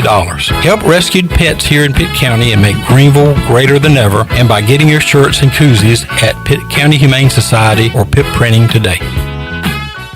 If you're like many, you may have put on the Corona 5, 10, or even 15 over the last 2 months. Well, the weather is warm and it's time to get that body back on track. At Clean Eats, we have you covered. Our weekly meal plan will quickly help you get back to where you want to be. Order online at cleaneats.com. Our cafe is back open, sanitized, and waiting to serve you healthy lunch and dinner options for dine-in, takeout, curbside, or even delivered through our delivery partners. Clean Eats, it's a lifestyle. 805 Red Banks Road, Arlington Village.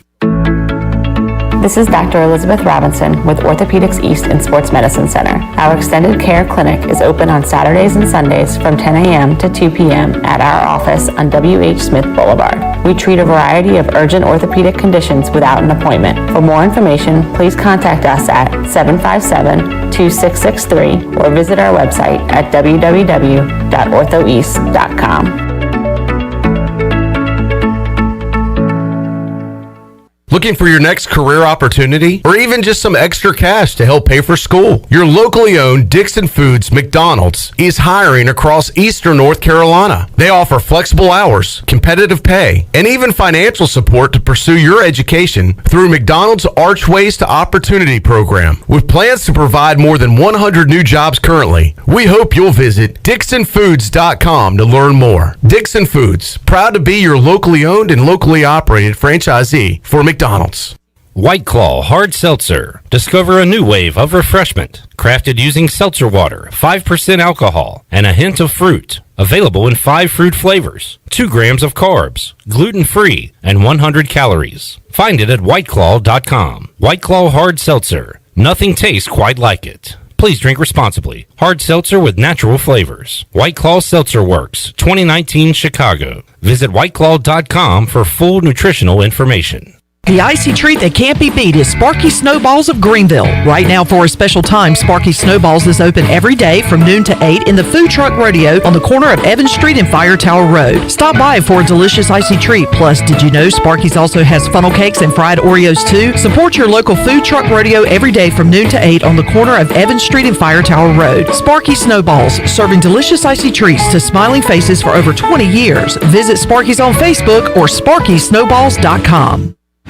Here today with the closed hand, also known as Denton Hardy to his friends and family. Why F3? Because at a time in my life when I need a little bit of purpose and to get up in the morning and to get going for the day, it helps me. 1 letter, 1 number, F3. Fitness, fellowship, and faith. All workouts are free of charge and open to all men. Leave no man behind, but leave no man where you find him. Learn more today at f3enc.com. This is Brian Packard, ECU former baseballer. You're listening to Pirate Radio, the voice of Pirate Nation.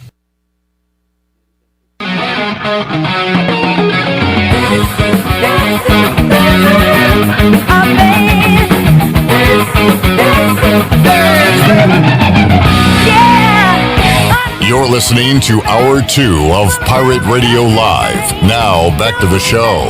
Welcome back to the show. Hey, Tiebreakers is now offering free delivery. You can call in or order online at tiebreakersnc.com, and your food will be delivered to your home or office for free. Tiebreakers open every day at 11 a.m. and now offering free delivery. Follow Tiebreakers on Facebook and Instagram for daily updates. Now let's head back in to Pirate Radio Live. Here's your host, Clip Brock. All right, thank you very much, Shirley Rhodes. Going back to the early mid, I guess spanning kind of early to mid to late 2000s with Dekota Marshall and Will Bland joining me on the program today. And I couldn't remember, Will, if you crossed paths with Dekota, but you said that you were an upperclassman when he was coming into the program. So you did. Yep. He was a freshman when my last year there, so I had to obviously watch him on all the scout team because he was young. He didn't get to play right away. So he was a funny individual. I love him to death. Great personality. I love him. He kept the whole room smiling. Just being around him was a pleasure. I enjoyed him. Every time we'll see him. We already interact. So Dekota was one of the few people that you can call a real great friend on that team. That's great. And he went through a coaching change his last year when Skip Holtz left and Ruffin McNeil took over. Did you go through a coaching change too, from JT to Coach Holtz? I went to 3 coaching changes. I went from Logan. Oh wow! And then I went from JT to Skip Holtz. So you saw a lot. Yes, I saw a lot. Some of the good, some of the bad. No doubt. But you said ended on a high note. You were a senior the year Skip Holtz first bowl. Yeah, his second year they went to a bowl game. Yeah. I was able to experience a bowl game with that, and it was some of the best stuff. I wish we would have went to more than just one, but being able to participate at the end of the year and what you worked so hard to get at, and go out there and play some of your last ball with some of your best friends that you made in your entire life. And I was a student then, and was lucky enough. I worked at the student station, WZMB. They let us call games, so I was doing play-by-play at the very tip top, the camera deck at Dowdy Ficklin Stadium. Yeah. Mm-hmm. And one of my favorite games, and really that whole season, because you really felt like it was turning, was the opener against Duke. Skip Holtz, I believe, first game. And you guys were able to knock off Duke at Dowdy Ficklin Stadium. Andre Allison had a 50-yard touchdown catch, I believe. But that year, even though you finished, I think, 5-6, you kind of felt things turning, right? Right. And then, matter of fact, that Duke game, Chris Moore actually had 24 tackles that game. So he made a record. But you could feel it was different. We had a different mindset. Coach Holt came in there, and he knew how to win. He instilled that. We was just out there playing, but he was like, look, guys, we can have fun and win. Yeah, we can have fun and win. And we came out there the first year, went 5-7, missed out on the bowl game for them guys. But then the next year, we was able to turn around and make our first bowl game. I think 3 or 4 years. Yeah, that was a drought, and we're on one of those droughts right now. Yep. Unfortunately, Mike Houston trying to turn things around. Will, you were gone before Chris Johnson really had his breakout year at ECU and parlayed that into a fantastic NFL career. But just what is it like seeing that speed up close? I mean, you were an athlete, a good athlete. You could run, you could catch, you could do things, but that was another level, right? It was, because I ran in college. I ran the 4.39, which was pretty quick too. But just you ran a 4.39 in college. Man, 4.39. Okay, I wasn't slow. I was pretty fast. Yeah, but just seeing him being able to, like, when he takes off and he's already like 6-7 steps in front of you, and I know I'm pretty quick. Yeah. So I'm like, ooh, this. Where'd your 4.39 rank amongst the team? Between the third and fourth, because we had Travis Williams, who's pretty good. Oh yeah. Andre was pretty quick, and I was right there with around Andre now. Travis Williams, he was the character yes, too, wasn't he? Yes, he was. I heard he had a record for like parking tickets at ECU. I don't know if that's true or not, but I heard that back in the day. Say I plead the fifth. But some good characters on the team, and some good characters, I guess, on that coaching staff too.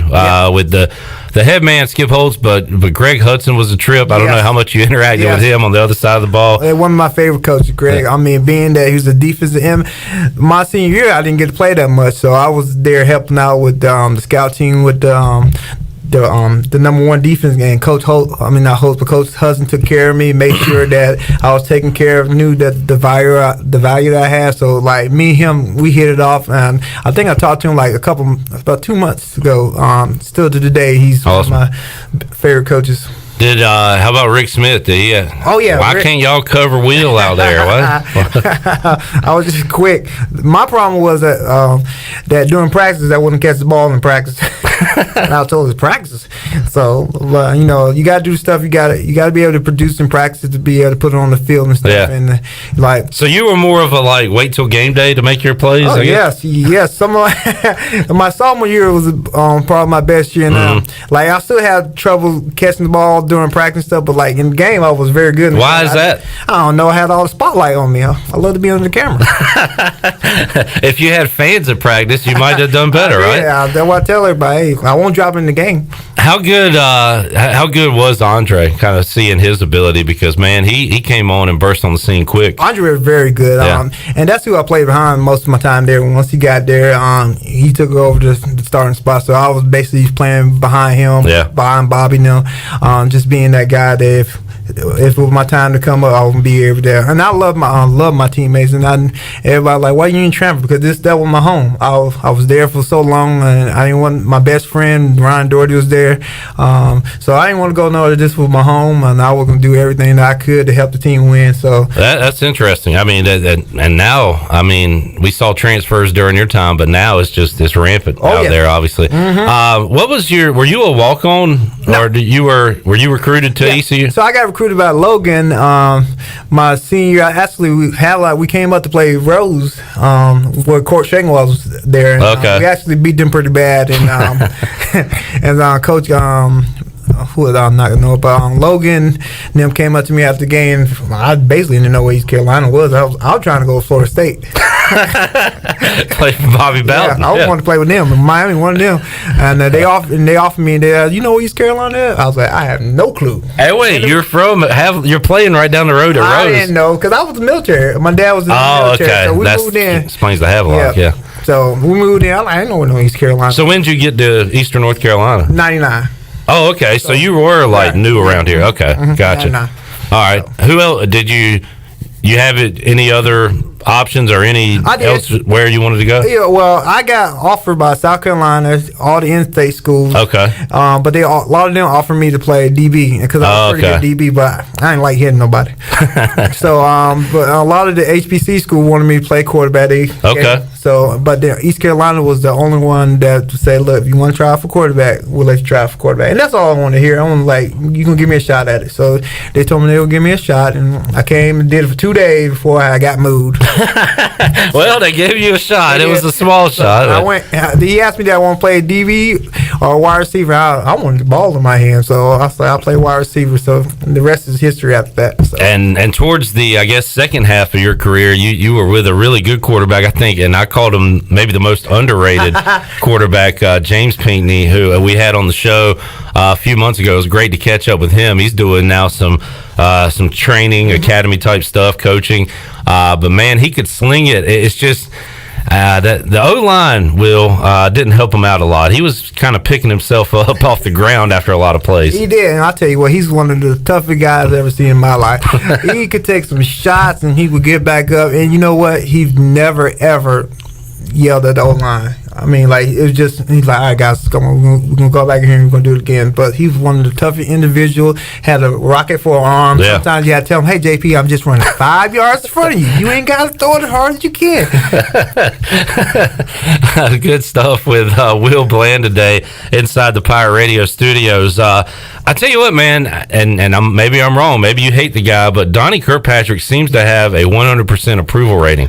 Like, everybody likes Donnie K. Why is that? What makes him so likable? Donnie K is just he's cut forth. He's straight to it. He's an honest guy, and he's gonna tell you what you need to know, even if you don't want to hear it, but what to do to get better. And I respect him for that. When he got there, I didn't play a lot for him, but he respected me. I respected him, and he's to today one of the better coaches I can get along with and talk. We talk, almost every week, with being Michael Allen is one that I recruit. So he's one of my favorite ones, and I enjoy the time that we having together to catch back on some of the memories that we had when I was playing for him. Talking to Will Bland today in the Pirate Radio studios, we were talking about Mike Golden off the air because Bubba on Facebook Live asked a question about what Coach Golden would have done, I guess, in these circumstances that ECU's in, where Mike Houston came out yesterday and said, look, we're not ready to play 4 quarters because of all the time missed and things like that.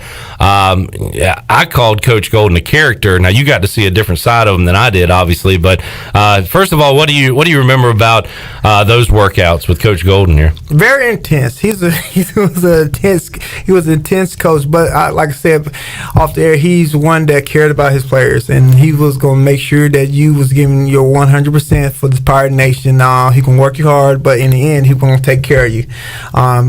And a lot of people know he had 4 girls at home, so I think he took all his anger off at us. Yeah. But I would do it and take my shirt off of the guy. He's a great coach, great motivator, and wherever he is, I hope he's doing good. And kind of a cliche for us Eastern North Carolina country folks like me, but when I hear his accent and things, I think I don't know if he was mafioso, but he was definitely a character. Yeah. You know what I'm saying? Like he could have been a an actor or something. He had a great personality. Yeah, maybe so. Maybe he's one of Tony Soprano's buddies. I don't know. But what would he do, Will? And what are you doing right now from a coach? At least you've been able to work with your guys' conditioning a little bit. How about from an ECU perspective? What's Big John Williams going through right now, trying to get his guys ready, just conditioning-wise, for a season? Well, he's probably in the same boat a lot of you only work with a certain amount of kids at a certain time, but the college weight room is different than the high school weight room. You got a lot more stuff, so he's got a lot more stuff to play around with. He got a lot more coaches out there, a lot of guys that help him out, so I think he's doing a great job. What he does, getting kids in there lifting weights and getting them ready. But like Coach Houston said, I don't think we're ready for 4 quarters. It takes a lot of work. You got to get acclimated to all the heat. You got to be able to learn the playbook, and then you got to be able to put the product on the field. So we still got a long way to go, but the best thing is that our district is allowing us to get them steps to get to that place we need to be at. And Will, I ask a lot of old coaches this. I think your perspective would be interesting.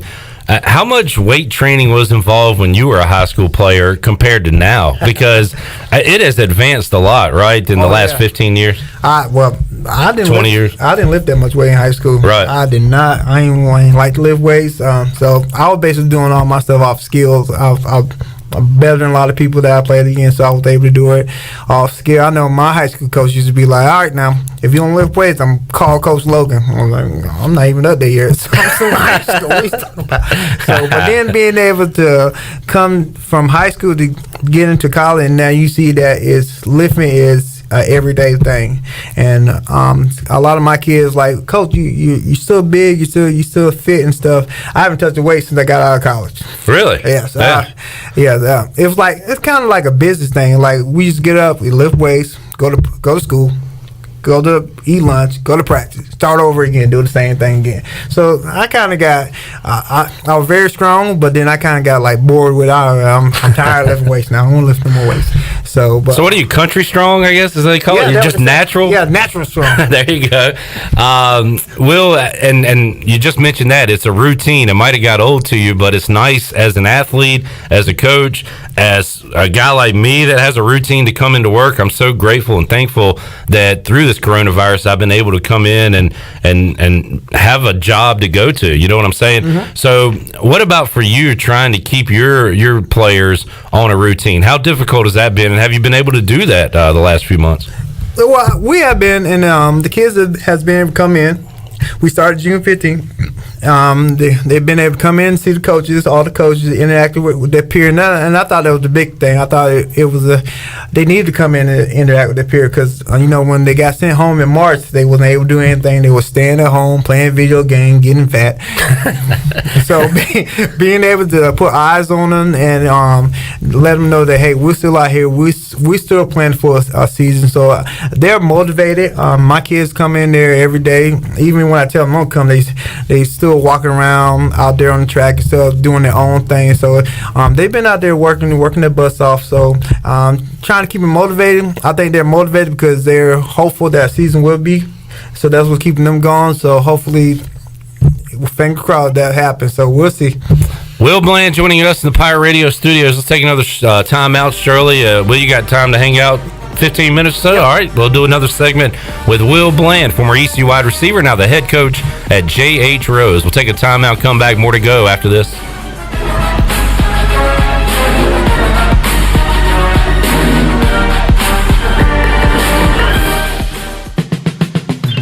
The dog days of summer are here. The Humane Society of Eastern Carolina is excited to be partnered with Pirate Radio and Pitt Printing to make Greenville greater than ever. This is Shelby from the Humane Society of Eastern Carolina, and if you're headed to the beach, the river, or the pool, then stop by and see us to pick up a t-shirt and 2 koozies for only $20. Help rescue pets here in Pitt County and make Greenville greater than ever by getting your shirt and koozies at the Humane Society of Eastern Carolina or Pitt Printing today. Hey Pirate Nation, this is Tom Brown from Brown & Wood Buick GMC Truck. We've been serving the Pirate Nation in Eastern North Carolina for 83 years. We have 4 brands, 3 generations, 2 showrooms, and 1 goal to make sure you leave a happy customer. This month at Brown & Wood, it's employee pricing for everyone. That's on all new 2020 Buick, Enclave, Encore, Encore GX, Envision, and Regal. And remember, Brown & Wood's the home of the lifetime warranty. We're located on Greenville Boulevard next to the Convention Center, or shop us online at brownandwoodauto.com. Do you think you or your employees might have been exposed to COVID-19? ArcPoint Labs of Greenville offers same-day COVID-19 results. No referral needed. Same-day results available. ArcPoint Labs of Greenville offers easy employer solutions to COVID-19 testing. ArcPoint Labs of Greenville is located across from Vidant Hospital on Executive Circle behind Southern Bank. Call for an appointment or walk in. ArcPoint Labs of Greenville, 215-5688 or arcpointlabs.com. In studio with Bram from Tiebreakers. Bram, what's new? Delivery's new. What else? Well, delivery. What else do you want to talk about? Well, let's talk about tiebreakersnc.com, and let's talk about how good our food is at home in our delivery containers. What makes delivery special at Tiebreakers? Well, we use a very, very new technology called crisp containers that keeps your French fries absolutely as crisp as if you bought them at Tiebreakers. How do they get delivered? By us, our delivery drivers. How much does it cost? Oh, right now it's nothing. How do people do it? They call Tiebreakers at 252-439-0555 or tiebreakersnc.com. Bram, what else is new? Delivery, bud. I'm telling you, it's the newest thing in the world. Delivery from Tiebreakers. Bram, what's your favorite word right now? Jonathan, is delivery, bud. Delivery. I'm telling you, delivery is the word. This is going to be fun. At US Cellular, we believe in fairness. That's why we're committed to putting customers first and simply doing what's right. And that's why we have no hidden fees, no surprises on your bill. Because in wireless, treating people fairly is a choice. US Cellular. Choose fair. Taxes, certain charges such as RCRF and USF and additional restrictions apply. Want to hear some good news? US Cellular now offers home internet service. That's right, it's time to kick those other slow carriers to the curb and start letting Toby Williams and his staff provide you with their new high-speed unlimited home internet service. Tell your current satellite or cable internet provider to take a hike and call Toby today at 252-799-7051. Don't spend another minute dealing with slow internet speeds. Call Toby Williams today and start getting the internet speeds you've been waiting for. Cellular Warehouse, your local US Cellular authorized agent. Hi, I'm Annalie Newhoff. And I'm Rob Campbell. And we are with CopyPro. We have been locally owned and operated here in Eastern North Carolina for almost 50 years. CopyPro is the leader in office technology. Does your business struggle with keeping printing costs low or producing professional documents? Here at CopyPro, total customer satisfaction is our #1 priority. We have a variety of solutions to help reduce your printing expenses and make your business more productive. Call us today at 1-800-682-6558 or online at copypro.net. CopyPro, we are the professional office systems people. Hi, this is Morgan Ehlers, and you're listening to Pirate Radio, the voice of the Pirate Nation.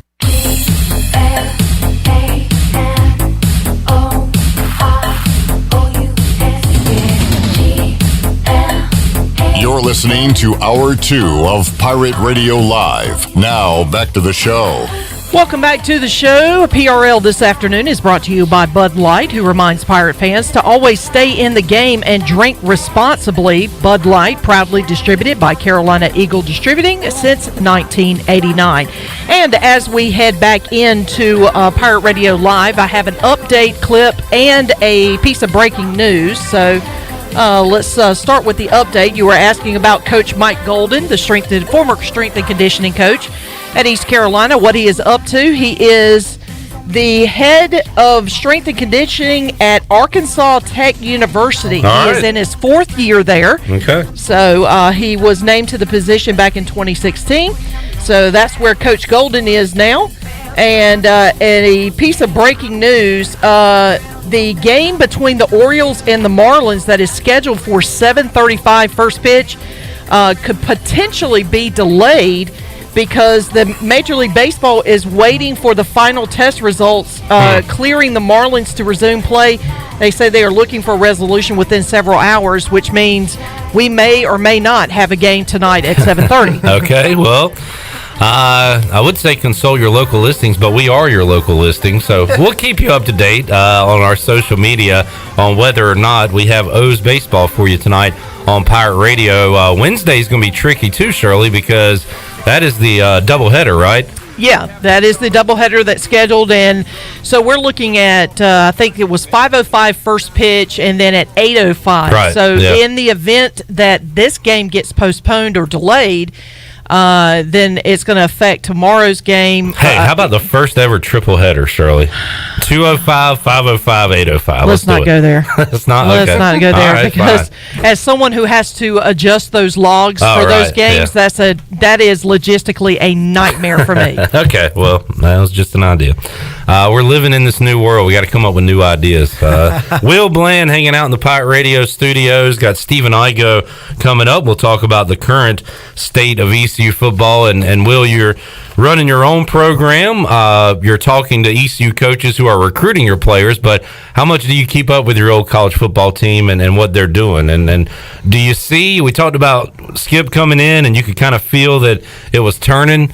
Any of those feelings, Will? Is this thing maybe, hopefully, turning in a positive direction? Yeah, I think it's turning in a positive direction. I think Coach Houston know what he wants. I know. I think he can get out the kids what they need. It's turned around last year. Were they able to win one more game than what we did the previous year. So I think he has the right stuff. I think the players are buying into what he coaching. He's already made some moves, brought in the D coordinator to help out on the defensive side. Coach K is just going to do his thing with the offense. So I think I'm banking on a real good year this year. Hopefully we get to a bowl game, but I think you're going to see a different Pirates out there, a passionate team that's willing to go out there and give everything you got for all the fans. And Will, I know you like this too, and as a Conley guy, I'll brag, Holton Naylor, C.J. Johnson, those guys, but Travion Freshwater from Northeastern, Keziah Everett from Farmville, the local flavor. As a guy that played here, that went to Havelock, that now coaches here, you got to like that they're trying their best to keep these guys in the backyard. Yeah, and ECU is a big school. I mean, real big on the eastern part of the state, and it's a big college. And just to have that, the local athletes, some of the great ones that we have on this side of the coast, are willing to stay home and help this program out to get better and stuff. And that's just pops on them recruiting, and then just them as players just know, hey, East Carolina is the place that I can see myself grow and see myself help out and be a better person. So I've seen Holt. I talked to Holt. I've seen CJ's. They're some of the best high school athletes that ever came out. They're doing their things right now at the college level, but they also are great guys, great great personality, and then very well respected. So props to them for doing a great job. Just continue the great work and just stay humble. That's the big part. You got to stay humble and just keep getting better with your craft. Dekota Marshall was on previously, told a story about why he's never on time anymore. He's early for everything, and he said, I guess he showed up late one time. Coach Golden wore him out. He was puking, and then never was late again. So Bubba, I guess, wanted to go into specifics there. What exactly would those workouts be like, Will?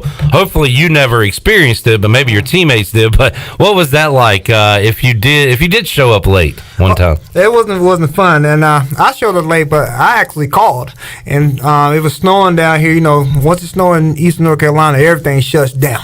So I was in Havelock, and I was like, look, we can't make it back. So I called Coach and told him that we couldn't make it back. And he was like, all right, there's no problem, don't worry about it. So I was like, all right. So we get there the next day, we go in the weight room, and Coach goes, all right, well, you got to do the Stairmaster. I was like, Stairmaster? What you got to do the Stairmaster for? You're late. No, I called. You said everything was all right. What do you mean? So basically, if you ever know, is a big machine that has stairs. All right, so I had the 300 flight. Now everybody thinks that easy, but 17 steps equal one flight. Oof. So after we got 300, it took me about 45 minutes. And I'm tired, couldn't breathe, and then when we get done, Coach Golden talking about, all right, go do your workout. Do my workout. So, moral of the story is, what'd you say? Next time you gonna have some skis? Yeah, next time I have skis, we're gonna crawl across the ground. I'll be like, but we learn, it's and they only taught you how to get ready for life. If you need to be somewhere, you need to be there early. All right, because you don't want to have somebody waiting. You got an interview here and somebody waiting on you, so you need to be there early. Even if it's 15 minutes, you got to wait. So that's how I try. I try to make sure I'm there wherever I need to be, early, on time. I'm on that Packer time. So were you doing the Stairmaster because I guess was it snowing? Would you usually do the stadium steps, or did they always have you on the machine? Yeah, you did the machine because it was worse than the stadium steps. Oh, really? Okay. All right, there you go. Story time with Will Bland here. Will, what when you think back to some of your best moments as a Pirate, what kind of stands out to you? Your favorite times at ECU? Probably when I scored my first touchdown at Houston. It was a 58-yarder, and being able that I was able to compete out there on that level, being able to catch the ball and outrun everybody, and showing that how fast it really was to score my first touchdown. That's probably one of my best moments. And after the game, people calling you up, congratulations. And then 2 weeks later, being able to set a record for myself with 144 yards against Memphis, and have a touchdown and a 2-point conversion before we got beat by a field goal. So some best moments right there. That's awesome. Will Bland joining us here. Will, we'll talk about what's going on at J.H. Rose in just a moment before we get out of here. But looking at ECU and where they are right now and where they have been, and they look pretty good in the quarterback room. Not only Holton Ahlers, but bringing in Mason Garcia and some other great QBs. So looking forward to that. How about when you came into ECU, you said that you gave it a shot at QB for 2 days, and then were moved to wide receiver. But who was there in that QB room when you came in? All right, so we had David Garrard just left. And then we had Richard Austin, Desmond Robinson, and Paul Troth. Okay. And Troth, Court Shankwell from Greenville. Court, yeah. Yeah, he was there. Troth was, they had high hopes for Paul Troth. Unfortunately, didn't quite work out. Desmond played some in year one of John Thompson, I remember. And then JP came in and he took over the reins. And what did Austin do, I guess? He just went full-time receiver that year? Well, he was kind of like the emergency quarterback. Yeah. So mostly he played wide receiver. But when they got in a situation, because, Richie had an arm, he could throw the ball. So when they needed him to throw, he did a lot of the reverse passes and stuff. But he took snaps at the quarterback under Logan. So just and man, I would love to see a 30 for 30 on that time of ECU. It was just such an interesting time and kind of similar to what we're going through right now, trying to get the thing back on track, and hopefully Mike Houston can do that. Well, Will, before you get out of here, once again, tell us what you're doing. What's your schedule like tomorrow, for example, as the head football coach at J.H. Rose? All right, so tomorrow we got our first group coming in at 8:00. So we got 4 groups total. We'll probably be in. And just recently, the state allowed us to start using footballs again, just to make sure we're spraying a lot of stuff. So we'll probably be outside from 8 to 9:30 the first group, then 9:45 to 11:15 the second group, all the way up to the fourth group, which ends at 3:00. So we're gonna get back out there. We'll make sure the upperclassmen learn the passing game, our passing tree, the formation and stuff, and then trying to get the younger kids exposed to all that stuff and get them ready for the upcoming season that hopefully will be here. Yeah, no doubt, man. We're hoping for some football, hoping to see your rampants on the football field coming up this fall. Will, thanks so much for hanging out, man. I enjoyed it. Me too. I'm going to get shout-outs to my little girl, Reagan, on Daddy Say Hi, and my lovely wife, Jenny. Very good. Get your shout-outs in.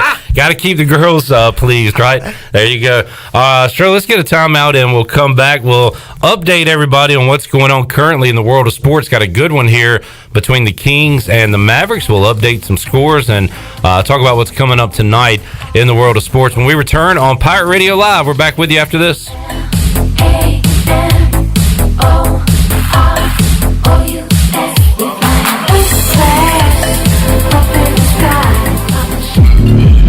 Are your workouts more fun than this? Well, if they are, then I want to sign you to an endorsement deal with Michelob Ultra.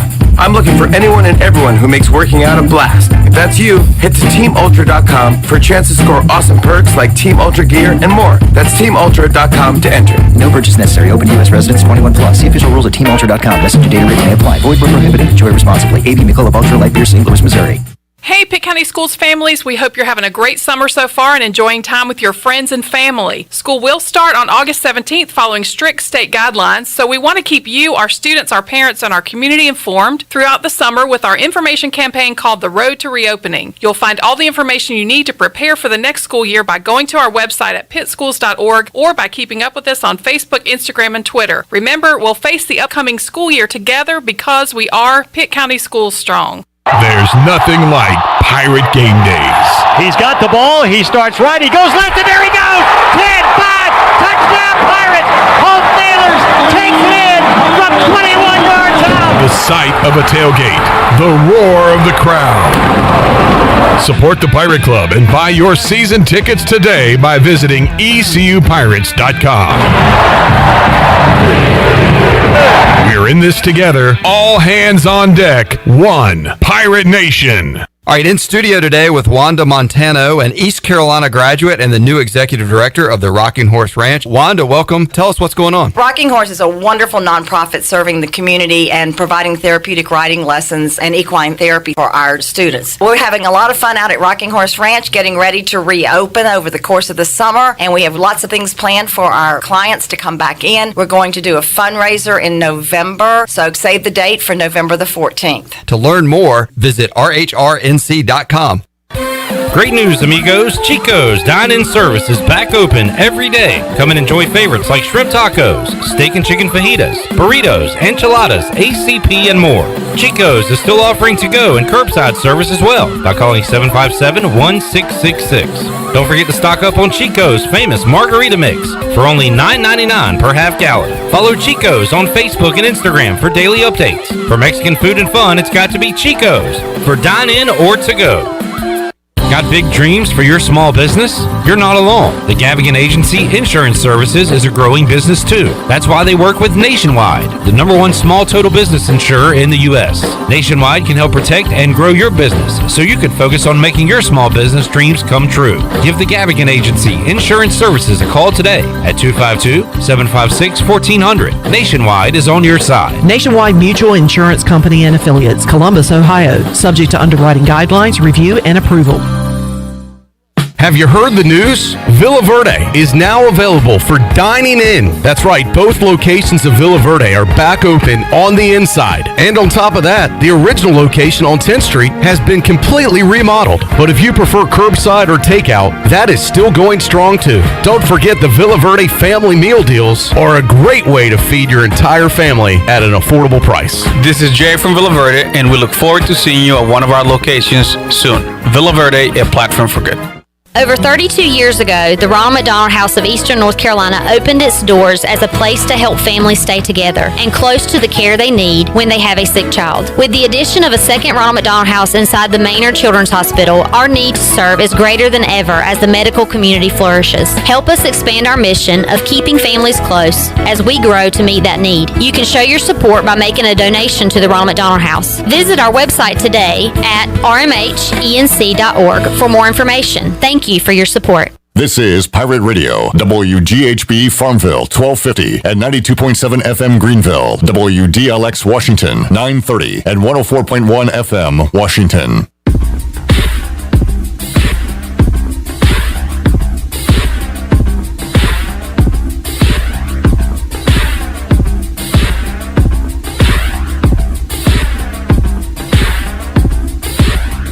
You're listening to Hour 3 of Pirate Radio Live. Now, back to the show. This hour of PRL is brought to you by Bud Light, reminding Pirate fans to stay in the game and drink responsibly. Proudly distributed by Carolina Eagle Distributing since 1989. Well, welcome back to the show. Hey, at Angel Oak, they continue to make customer service a #1 priority. A local mortgage advisor is the key to your transaction success. The combination of their local team's experience and Angel Oak's wide offerings of products from standard conventional, government, and portfolio loans has something for every financial situation. For more information, call Talbot Green, Joanne Weir, or Wanda Hager at 751-2060. Now let's head back in to Pirate Radio Live. Here's your host, Clip Brock. All right. Thank you very much, Shirley Rhodes. Welcome back to Pirate Radio Live on a Tuesday. Clip Brock here with you. Shirley Rhodes, Glenn Griffin producing. And Stephen Igoe said to join us in hour number 3 of today's show. And the theme of today's show from Dekota Marshall, Will Bland, and now Stephen Igoe is showing up early. And Igoe getting in early here to the studio today. Hello, Stephen. Hey, Clip, I had to get in early and adjust my mic. You know, you can't just show up and come in ready to roll. You got to know, you got to be able to set the stage for, how your mic is set, get the audio on the right notch. What the hell are you talking about? Everybody talks at a different level, so you have to level it out. All right, so you're good. I'm okay. I feel like you're good right now. All right, good stuff. Big Dog, Glenn Griffin, Stephen Igoe's Nets. Not only did they cover the 19-point spread that they were underdogs today against the Bucks, they won it outright. Is that the biggest NBA upset? That's got to be the biggest NBA upset spread-wise in a very long time, if not ever. I'm surprised Vegas didn't take the number off the board. Because you never even see a number that big in the NBA. No, I'm really surprised they didn't yank it off the board. I guess they took the bets anyway, but at plus 1,500, the Nets were easy money. Especially if you knew that the Bucks were going to rest Giannis and Chris Middleton. But why? I don't know if people thought they'd rest them in a close game. Did you say they didn't play the second half? They didn't play the second half. I wouldn't have. If This is fishy. Something happened here. I mean, even if you told me that Giannis and Chris Middleton were playing the whole game, I'm probably still taking the Nets. Plus 19, not to win the game. No, not money line. I'm just taking the points. Yeah. Well, Igoe, congratulations to your Nets. Thanks. I can't name one player on the team now that the entire team has opted out, but I'll take it.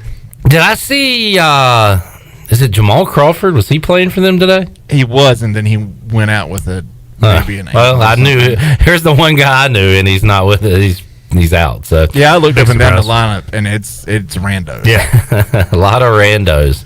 Hey, getting that playoff experience, though, that's all that counts. They will be matched up with the Bucks. When did the playoffs start? By the way, Glenn, do you know the start date for that? How long we're away? Good question. So you don't. Okay. We're watching Mavericks and Kings right now as we wrap up hour 2 here of Pirate Radio Live. The Kings with a 1-point lead over the Dallas Mavericks with 2:20 left to go. And Kristaps Porzingis' hair is mesmerizing to me. He's got the perfect part, and it's not moving. I think you would be shocked at when the playoffs started. This is going to be shocking. That's not what I want to hear. No, that can't be it. That's not right. So they're playing, you said 8 games, right? So the finals will end no later than October 13th. Is what it says. September. That's still a long way away. And the playoffs will start on August 17th. Okay. So the playoffs are going to last 2 months? But they're full-blown traditional NBA playoffs. Right. There's no, 5-game series in the first round. They're still taking 5 days off in between so they can travel across the bubble. From downtown Disney to the Grand Floridian. So you said the 17th? Yes. Okay, so that would be next weekend, I guess. Did you read the story or see the story about how they stocked the lake that the Grand Floridian's on with fish so the guys would fish? Yeah. To entertain them. Does that take away some of the luster of catching a fish? I just want to know how Adam Silver made the call, all right, I need 30,000 bass. Skydrop into Disney World. How do you make that phone call? How does that go down? And who's stock? My dad has a tilapia farm. Do they call individual farmers and say, "Hey, donate your fish"? There's a lot of questions, man. I bet my dad would have loved an NBA check. I bet they pay a lot of money for that, more than you could probably get for an individual trucker. I would have asked for 2 checks. I would have asked for one that was $1 that I would never cash that just has the NBA logo on frame. it. Yeah. From the association. I got paid by the association, baby. Yeah, that's not a bad idea. All right, Igoe, what are we going to talk about on today's program? Well, ECU was in full pads today. They were. We will talk about that. I don't know how much we will talk about that, but we're going to talk about that. We know they were in full pads because there was a picture tweeted out that they were in full pads, and there's no media access right now, so we can't really tell you how it looked. Are you upset? I'm not upset. I'm frustrated, but I know it's out of the team's control and out of everybody's control for the most part. But I'm used to being out there, so it's, just like we are having to adapt. This guy is upset now for the King. Holmes, is that the guy that broke the quarantine? He might leave again. He looks really angry. That's what upset looks like. I'm slightly aggravated that I can't watch ECU football practice. But I might just go out there. I heard Bailey say earlier this week he was watching through the fence. I might just go take a walk around. I mean, what are they going to do? Kick me out of walking around outside of the facility? This is America, right? It is. Wear a mask, though, just in case. I will wear a mask. That way they don't know it's me either. Oh, yeah. That's good. That's a really good idea. We will talk about Pirate football. We'll talk about what else is going on in the world of sports. I need to do an update on what the conferences are doing because I think the Big 12 has come out with an announcement. I saw the Fun Belt has an announcement. I want to know what the Sun Belt is doing in college football this season. So we'll get into that as well. I'm disappointed that the Sun Belt beat the American on the scheduling announcement, and maybe there are more moving parts. But I didn't.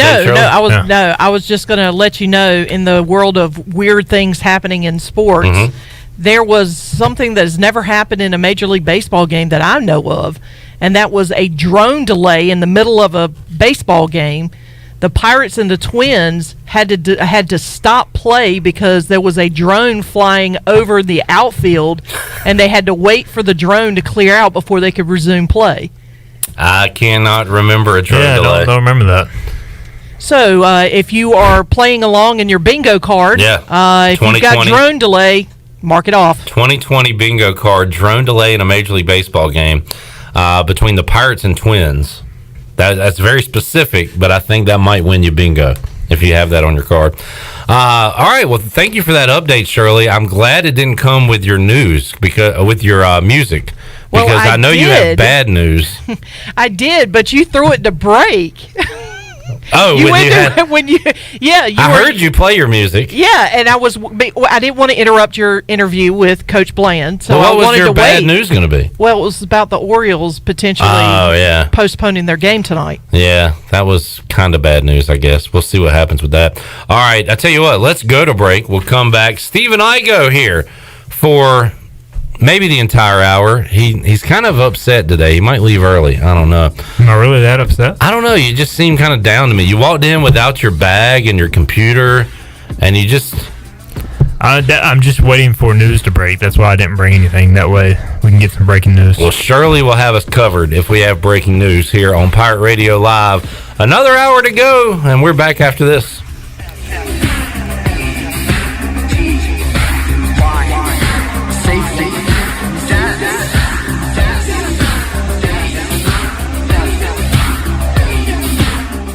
Hey Pirate Nation, this is Tom Brown from Brown & Wood Buick GMC Truck. We've been serving the Pirate Nation in eastern North Carolina for 83 years. We have 4 brands, 3 generations, 2 showrooms, and 1 goal: to make sure you leave a happy customer. This month at Brown & Wood is employee pricing for everyone. That's on the all-new 2020 GMC Acadia, Terrain, Yukon, and Canyon. And remember, Brown & Wood is the home of the lifetime warranty. We're located on Greenville Boulevard next to the Convention Center, or shop us online at brownandwoodauto.com. The dog days of summer are here, and Pip Printing is excited to be partnered with Pitt County Humane Society and Pirate Radio to make Greenville greater than ever. This is Donald Stocks from Pip Printing, and if you're headed to the beach, the river, or the pool, then stop by and see us and pick up a new t-shirt and 2 koozies for only $20. Help rescued pets here in Pitt County and make Greenville greater than ever, and by getting your shirts and koozies at Pitt County Humane Society or Pip Printing today. How much does the word reliable mean? Sure, all businesses describe themselves as reliable, and we certainly wouldn't expect any business to be unreliable, but when you take a word like reliable and make it your way of life, the entire core of your business, it tends, and it's something you have to show people, not tell them. At Delcor, we show it by being there the same day you call. We show it by simply doing outstanding work with exceptional products, a family-oriented work ethic, and genuine caring for all of our neighbors throughout Eastern NC, because Because in a time of need, we know the first and the only thing you need is someone you can count on. That's why we only use equipment you can count on too, like a train comfort system. It's hard to stop a train. Delcor can have a new train comfort system installed in no time, or we can provide an AC tune-up to make sure your system is performing well. So will your system keep you cool all summer? Find out. Call us. We're Delcor, the service professionals. Reliable for over 4 decades. Visit DelcorInc.com today. Have you ever seen those exotic aquariums like the guys do in Las Vegas on television? You ever thought about having one of these aquariums in your business? It's more affordable than you think. This is Hal Pruitt with RentAFishTank.com. We can make having an aquarium in your business turnkey with no work, cleaning, or hassles for you. RentAFishTank.com creates a relaxing atmosphere and keeps children occupied. RentAFishTank.com already services many dental, pediatric, and doctor offices, plus hospitals and senior living centers. Check us out at RentAFishTank.com. Hey, this is Chef David Finelli. Did your doctor tell you that you need to lose weight and eat healthy? Well, mine did too. He just didn't tell me how. That's why I decided to open up Pop's Heart Healthy Meal Plans. You get 6 meals a week, low salt, low carbs, low fat, low cholesterol, high protein, and never frozen. I make them myself at the restaurant, and you pick them up on Mondays. I have lost 53 pounds with this plan and lowered my A1C. It's gourmet healthy food at only $9.95 a meal, and you can order yours today at Pop's on Charles Boulevard behind Krispy Kreme. Let me help you eat healthy. The Frells family lives on a lush piece of land called Greener Pasture, and they work on it behind the wheel of a John Deere 1 Series tractor. With its durable construction and features that hook up to dozens of attachments with ease, no job is too tough. The Frells family runs with us, because this is more than just land, it's home. Nothing runs like a Deere. Search John Deere 1 Series for more. Get quality at every turn with Quality Equipment, your local John Deere dealer, with 27 locations in North Carolina and southeastern Virginia. Find out more at QualityEquip.com.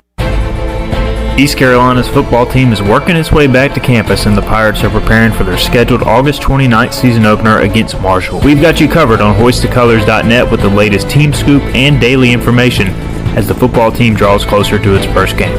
We've also got the latest on the Pirates' top recruiting targets for the 2021 class. New members can sign up now and get their first month of VIP coverage for a single dollar. Hoistthecolors.net, the most reliable reporting on ECU athletics. This is assistant football coach Drew Dudzik, and you're listening to Pirate Radio, the voice of the Pirate Nation.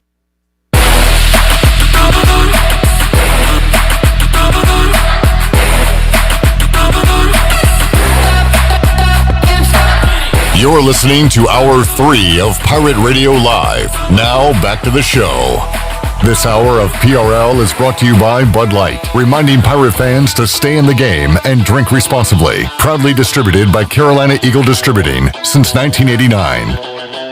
And welcome back to the show. And Quality Equipment is your full-service John Deere dealer with 27 locations to serve you. Quality Equipment is open in Winterville next to Sam's Club, or visit QualityEquip.com to find the location near you. Now let's head back in to Pirate Radio Live. Here's your host, Clip Brott.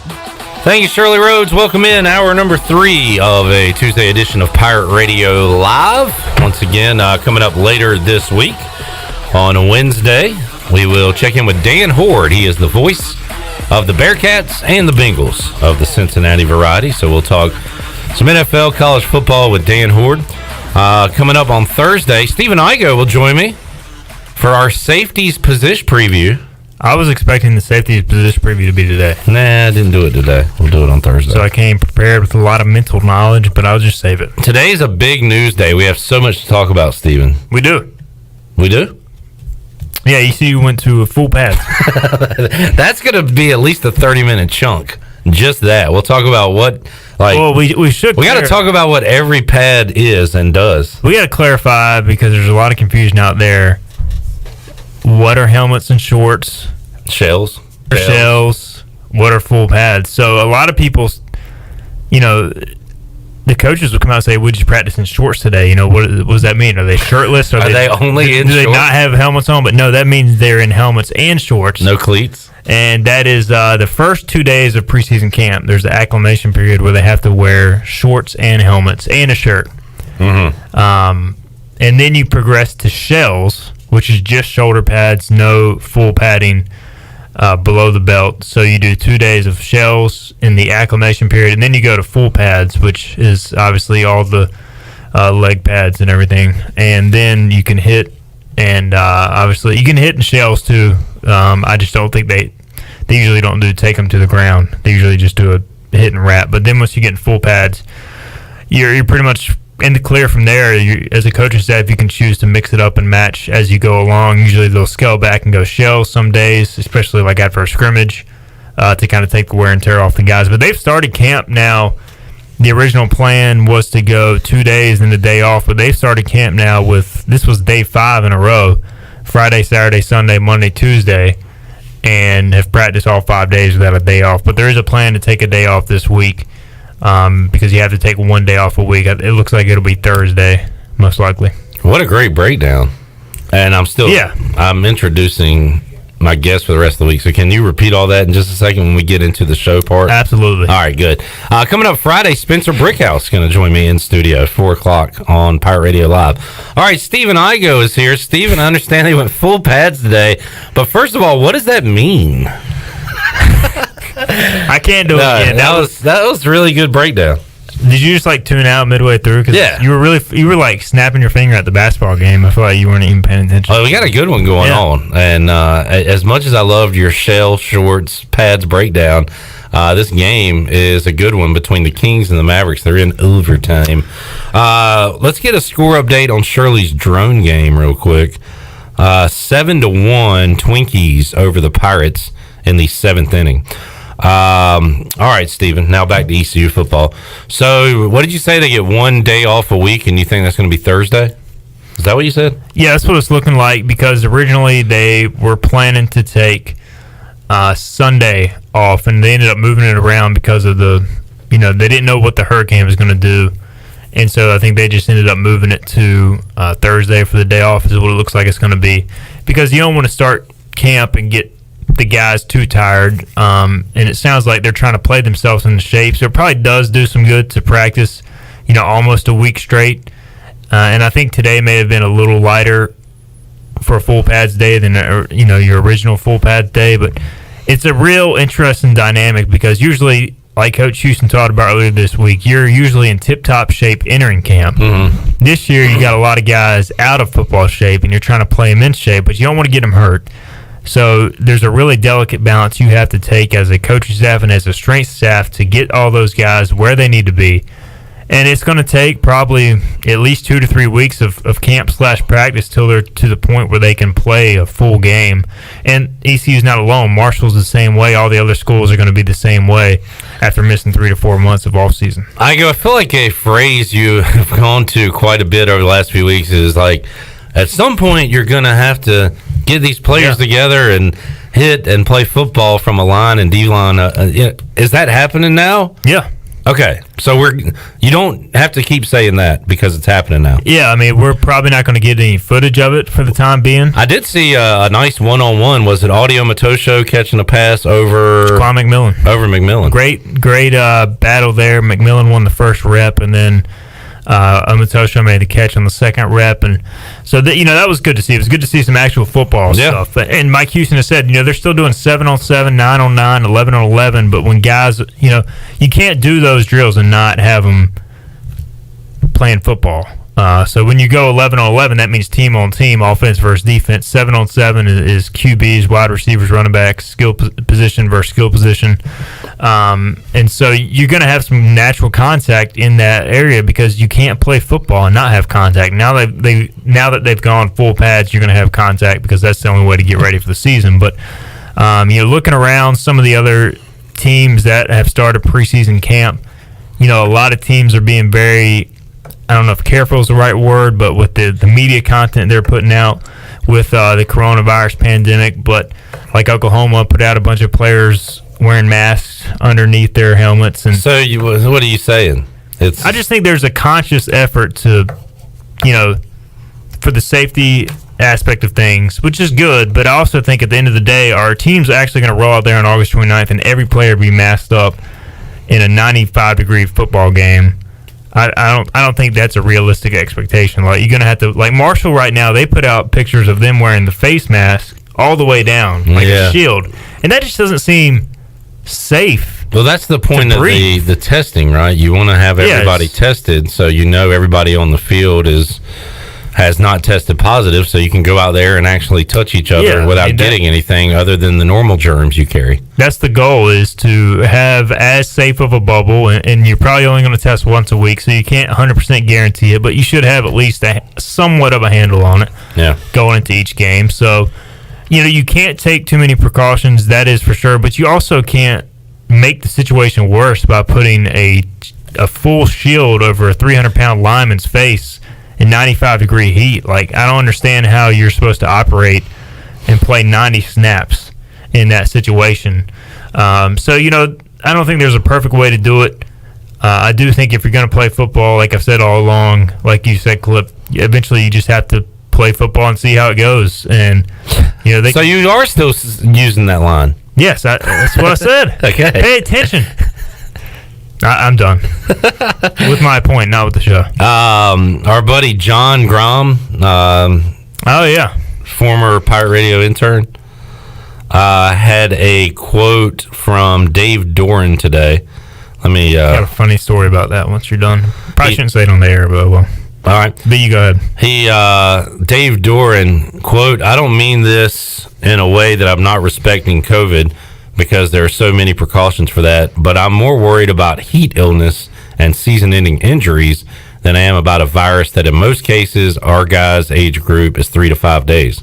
So that was his quote. I guess the context of it was he was asked by John Grom about what precautions are being taken given many of the symptoms for COVID are the same as heat wave illness. So that was his comments. And these coaches, it's just another thing that they are having to deal with. And, all they know this time of year when it comes to their players' health failing is what? Heat injuries and injuries that they suffer in preseason camp and practice. And this is, especially with the NFL, but college too, this is the no news is good news time of year. Yeah. Where you don't want any news coming out about your favorite NFL team, because if you do see some, it's about an injury, unfortunately. So I don't know. What's your funny story, or what do you think of those comments by Dave Dorn? Well, the funny story first. So we have a Slack channel for 24/7 Sports, which is like an online group messaging channel. It's called Slack. It's basically an app to group message across the network. And somebody, we drop news as we see it, and like our national team will get on something that's newsworthy, and somebody dropped John Grom's tweet into the chat, and we were about to run with the story as a network until somebody said, "Hey, let's wait for a more reputable source before we put that out there." So John Grom, aka Josh Graham, is not a source? Apparently not, according to one of our national writers. All right, well, there you go. So also John Grom became a meme today when he was literally holding up his hand in a Zoom. Oh no, John. Oh, Johnny. Apparently there's a button, there's like a hold up the hand button when you're in Zoom, and he didn't know about it, so he's literally got his hand raised like he's in class with all these reporters and a coach talking. It's pretty funny. All right. Josh. John. Where are we? We are at Shirley, Radio. Play your bad news. I got some bad news to report. Can I borrow your song for bad news? Not? This coming from Ken Watling, WNCT. He says, just in, King's Dominion in Virginia will not open in 2020. Neither will Carowinds, by the way. Neither will Carowinds. Because they're owned by the same company. So they are closing the rest of the calendar year. Which really sucks, because King's Dominion has an awesome Halloween theme, like kind of thing that they do during the month of October, and it's really cool. I haven't been to King's Dominion or Carowinds in so long. I used to be a roller coaster freak. Rebel Yell, I think that was Carowinds, maybe. No, Rebel Yell was King's Dominion. King's Dominion? Yeah. Okay. The Shockwave, was that the stand-up one? Yeah. Glenn, are you with me here? You like bobbing your head? So you had the Rebel Yell, which was the classic. They used to have Volcano and got rid of it. Well, and Volcano before it was Volcano was... I don't remember that name. It was two other rides, one of which was Smurf Mountain, which was like very kid-friendly and just featured a log drop. That was Igoe's favorite, the Smurf Mountain? No, Volcano was my favorite. And then it was like there was an in-between period where it was like a haunted mountain or something. It was non-specific. It was not good. And then Volcano came. Is the Hurler, the Wayne's World, was that King's Dominion Carowinds, or was that somewhere else? King's Dominion. And then you had... what are you, a roller coaster freak? You had the Grizzly, which was all wood. Wood. And it felt like you were going through a chiropractor trip. Oh, rode it. But is that the equivalent to Rebel Yell? No, it's different. Different because Rebel Yell was all white, and not in the woods, and the Grizzly was brown and in the woods. Do you like hearing Shirley off mic talking? I like it. And then you had beside the Volcano ride, you had the bobsled ride that simulated being in an Olympic style bobsled. Oh wow, okay. Let's see. Then you had. Man, I love those. How many times have you been to King's Dominion? I just like theme park stuff. I just can't remember it like that. But that's impressive. I mean, I've been to Disney World more than I've been anywhere else. So Busch Gardens used to have the Big Bad Wolf, and did that have the Loch Ness Monster? Loch Ness Monster, Yeah. Apollo's Chariot, Okay. and then Busch Gardens is the one that has the Halloween Horror Nights, and they also have Oktoberfest during October, which is a great time where you can go and get beers and bratwurst and. I've never had a beer at a theme park. I guess because I went to theme parks when I was young. I mean, I went to Disney World, but I don't even know if I don't think I drank at the parks at Disney World. I've had a butterbeer at Harry Potter World. That's about it. Butterbeer, huh? Yeah. I've Very gotten sweet. massively wasted in Epcot going around the World Showcase.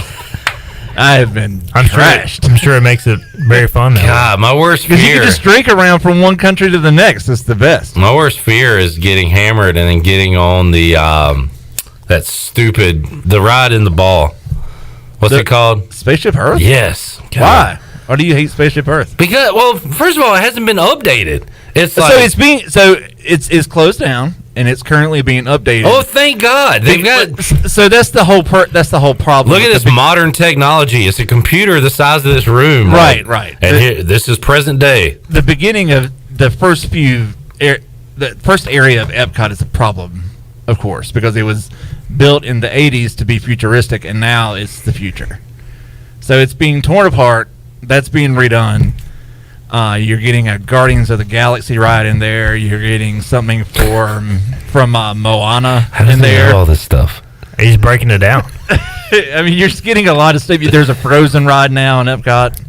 When are they going to make a realistic, like, Jurassic Park world that I can visit and dinosaurs come after me? I think they're starting to get there. God, that would in be Universal, because Universal's expanding. Yeah, they're expanding their Jurassic Park. Yep, it's area. getting a new roller coaster and maybe some other things. And then there's a second part of the Universal expansion that's going to add Super Mario Land, where you can I'm pumped about Oh, that. wow. Yeah. That walk sounds around cool. like it's Super Mario Land, and there's coins floating in the air, and there's Yoshi, and there's this, that, and the other. Pretty cool. They need to do some kind of real Mario Kart type thing. Yes, that's in the name. That's All right. one of the rides. There you go. There's like 3 or 4. It's like Star Wars Land, but Mario. All right, so ECU in full pads today, Igo.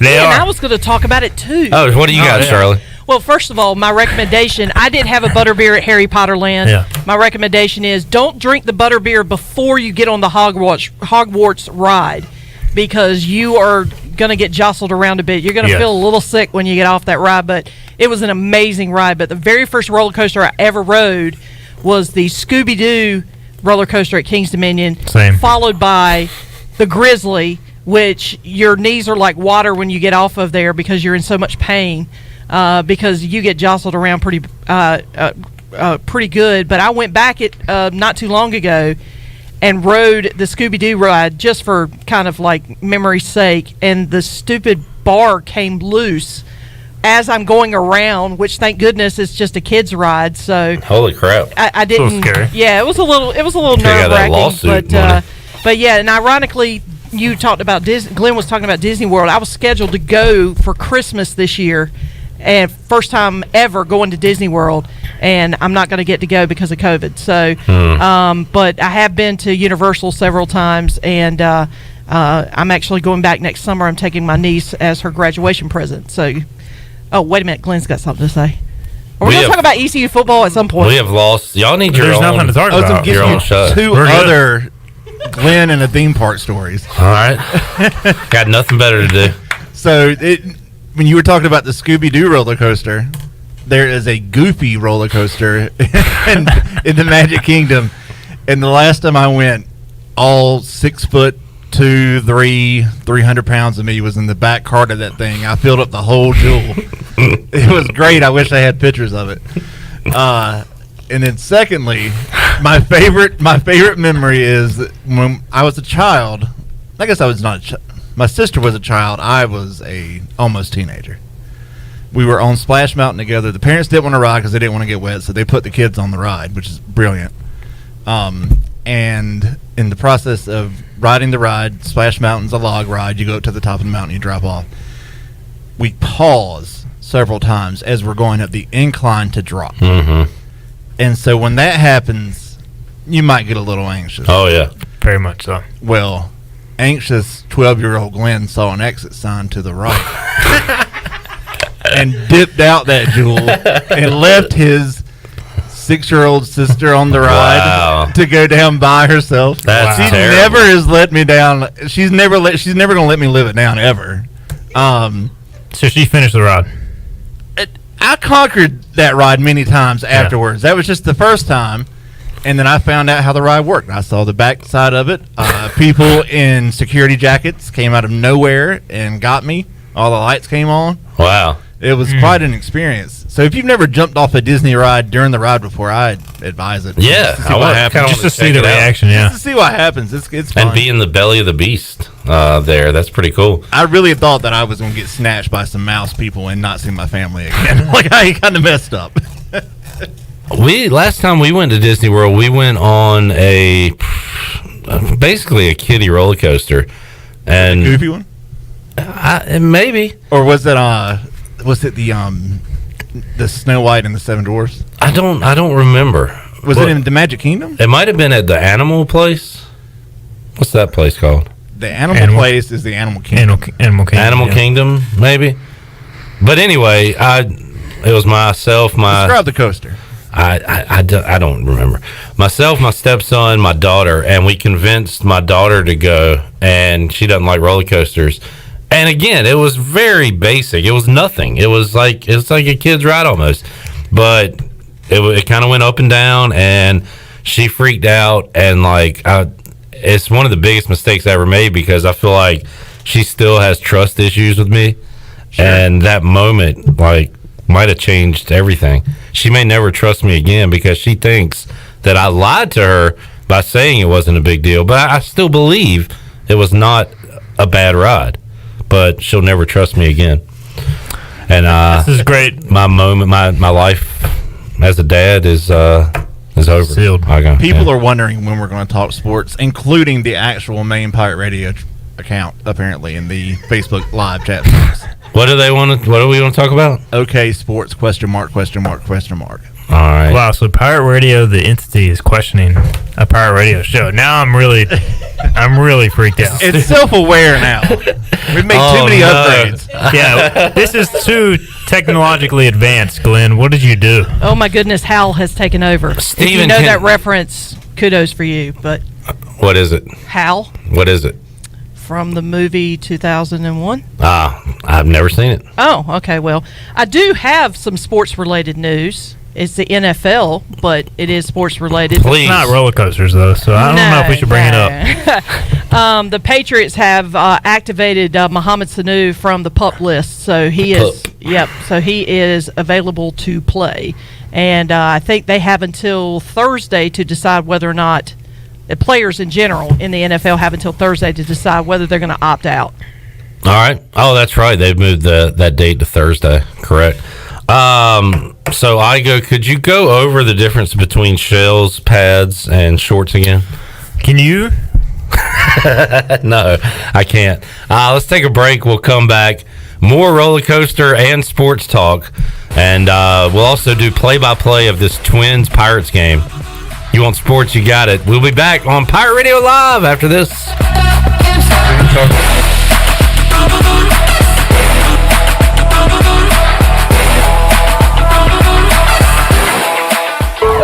My whole business just went up in flames.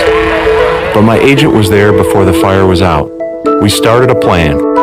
I've got 25 employees who could be out of a job if we didn't get this place running again. My independent agent and auto owner's insurance, they made sure we didn't skip a beat. I mean, we didn't miss a single payroll.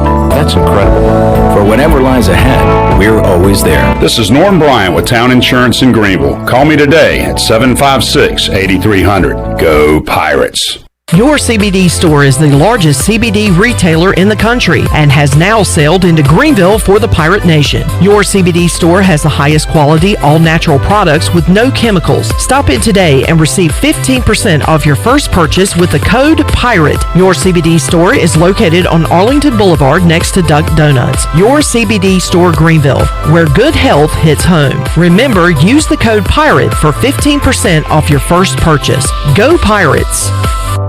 If you're like many, you may have put on the Corona 5, 10, or even 15 over the last 2 months. Well, the weather is warm and it's time to get that body back on track. At Clean Eats, we have you covered. Our weekly meal plan will quickly help you get back to where you want to be. Order online at cleaneats.com. Our cafe is back open, sanitized, and waiting to serve you healthy lunch and dinner options for dine-in, takeout, curbside, or even delivered through our delivery partners. Clean Eats, it's a lifestyle. 805 Red Banks Road, Arlington Village. UBE is now back open to serve the Pirate Nation. UBE is striving for the best customer experience, practicing social distancing, cleaned and sanitized contact surfaces, and curbside service. Our hours are now 10 to 6, Monday through Friday, and 10 to 5 on Saturday. PirateWear.com is open 24 hours a day with in-store pickup available. Please be sure to follow UBE and PirateWear.com on all social media platforms. UBE and PirateWear.com, serving the Pirate Nation for over 50 years. For years, Callie Ann Phelps has been singing about Phelps Chevrolet. Phelps Chevrolet is the one for you. Low, low prices, service too. See the big dealer right away. Carolina's finest, Phelps Chevrolet. And you'll agree with what Skylar Phelps has to say. Nobody beats Phelps Chevrolet's prices. Nobody. The name you can depend on. Phelps Chevrolet. Get Sean. When you can take your eye off a big pizza pie, that's familiar. How does a hot pizza and a six-pack of beer sound right about now? How about if it was only $20? Take advantage of the Familia Saturday and Sunday special of a large one-topping pizza and a six-pack of Pitt Street beer for only $20.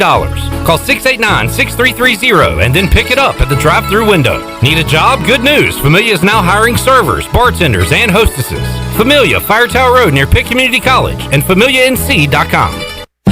Let me tell you a thing or two about the people who don't compromise. For starters, they love a nice, cold Pepsi Zero Sugar. Why? Because it's delicious, it's refreshing, and it has zero sugar. How's that for not compromising? They're the sort of person that likes surf with their turf. Because who decided beef shouldn't have a buddy? And a drink with their feast? Yeah, they have a Pepsi Zero Sugar. The person who doesn't compromise loves a good golden doodle. All the golden retriever goodness with just a hint of doodle. No compromises there. Oh, and when they're bringing said golden doodle for a walk, they bring a Pepsi Zero Sugar. They're the kind of person jorts were made for. 50% jeans, 50% shorts, 100% the most comfortable thing that's ever graced your wardrobe. Not compromising never looked so good. So crack open a Pepsi Zero Sugar and taste what it's like to have it all. Pepsi Zero Sugar. Zero sugar done right. That's what I like.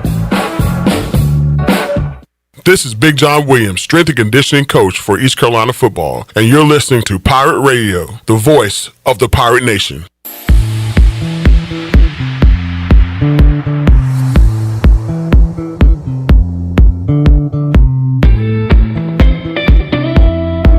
You're listening to Hour 3 of Pirate Radio Live. Now, back to the show. This hour of PRL is brought to you by Bud Light, reminding Pirate fans to stay in the game and drink responsibly. Proudly distributed by Carolina Eagle Distributing since 1989. Welcome back to the show, and taking a look at your stock market report for today. The Dow was up 164 points and finished at 26,828. The NASDAQ was ahead 38 at 10,941, and the S&P was up 11 at 3,306. That is your Wells Fargo Advisors financial report. For a personal look into investing, call Wells Fargo Advisors today at 756-6900 in Greenville. Wells Fargo Advisors, LLC, member SIPC. Now let's head back into our theme park show, Pirate Radio Live. Here's your host, Clip Brock. All right, everybody wants Redbeard's take on our theme park conversations, right? Sure. All right, he says butterbeer is way too sweet. It is. It is very sweet. It is very sweet. However, you get it ice cold, you down it real quick, you're good. Can you buy this outside of the park? Like, is it? I don't know. Sold anywhere? I tried when I bought it in Diagon Alley because they have these little stands where you can buy the butterbeer, but there's like a little shop in Diagon Alley where you can go in and buy butterbeer. And I tried to find some that I could take home with me, and I could not find any. So I don't think you can get it outside of Universal. He also says Universal has Jurassic Park and has sent photos via Twitter. They have like the old Explorer that they used to ride around in the Jurassic Park. I see some dinosaur eggs. All right, cool stuff. Thanks, Redbeard. He's behind the Theme Park Live transition, by the way. He's with it. I'm sorry? He's saying that we should talk more theme parks. We should just rebrand the show to Theme Park Live. Well, we're talking about doing different days. Like, what are we saying? No shirt No shirt Tuesdays, so we shouldn't have shirts on right now. We're doing no shirt Tuesdays. We could do Tank Top Tuesday. Tank Top Tuesday. I could like do Jersey Friday. Theme Park Thursdays would be good. I like it. I like it. A little theme park news on Thursdays. Every Thursday from here on out in the 5 o'clock hour, we will have theme park news. So I'm going to let you and Shirley handle that and bring it to my attention every Thursday. College sports. Let me, okay, I have a text here from Steve. Starbucks used to make a butterbeer frap. All right. All right. I mean, it sounds pretty good, honestly, but interesting that they would combine with Harry Potter, I guess. What is the AAC doing about football, Steven? That's a great question, Clip Brock. I think it's pretty obvious at this point that they're leaning towards based on reports last week and based on the fact they haven't announced anything to this point, is they're going to lean towards let's stick with 8 conference games, and teams can schedule up to 12 total games, 4 non-conference games. But in reality, you're probably going to see teams stick with 2 to 3 non-conference games at most. Like ECU is probably going to stick with 10 total games, 2 non-conference games, which as of right now is Marshall and at Georgia State. And but the Sun Belt, of course, did come out today saying that they are going to do the same, whereas they're going to start on Labor Day weekend, and teams have the option to play on week 0, which is August 29th, if they want to, like Texas State and SMU move their game up to August 29th. So you got differing philosophies, but really the group of 5, and I hate using that term because I think it's a media-created term, but we are in the media, so we're going to use it to simplify things. But the AAC and these other conferences really have an opportunity, if they can find a way to start the season on Labor Day weekend or on August 29th, to really be the main attraction as far as college football goes. I mean, ACC, I think, is scheduled to start the week after Labor Day. So, I mean, SEC not till a month later. Not till later. Pac-12 not till later. Big Ten not till later. So, I mean, if you're craving college football and we can get some of these games going outside of the Big 12, which it looks like they're going to try to have a few week 0 games and get those out of the way before conference play, you're going to have the chance to really have the spotlight on you. And I think that's something that the G5 or whatever people want to call it really needs to try and take advantage of. The SEC is their own entity. They're like almost breaking away from all other college football, it seems, almost. They, according to Brett McMurphy, moved the start of their preseason camps back to August 17th, allowing 25 practices before season opening games. It gives players more off days than the NCAA requires. So they will begin on the 17th. Also, a couple other news and notes from Brett McMurphy. Nearly 3/4 of Idaho's football team doesn't want to play because of COVID health concerns. A player said that this will drastically get worse as the season progresses. We've been neglected by the NCAA in terms of wealth over health. Okay. I honestly forgot that Idaho had a football team. I didn't because used to play with them in college football because they have that dome. Is it the Kibble Dome or whatever? It's not. It's like just like a basketball arena. Yes, and they play football in there. That is the only thing I know about Idaho football. The Vandals. The Fun Belt, they're going to play original 12-game schedules, 8 conference games. Teams not required to, but can replace canceled non-conference games if they want to. The Sun Belt title game could be pushed back 1 week to December 12th. So the Sun Belt's ready to go for all 12. But in reality, how many of those teams are actually going to play 12 games? Because you've already had all the Power 5 schools cancel games, so you probably got each team with 2 lost games already. I just think you're going to see teams stick with 10. Yeah. The interesting thing is, and I think the NCAA committee is supposed to announce later this week or make a decision on fall championship, which would affect, D2, D3, FCS football.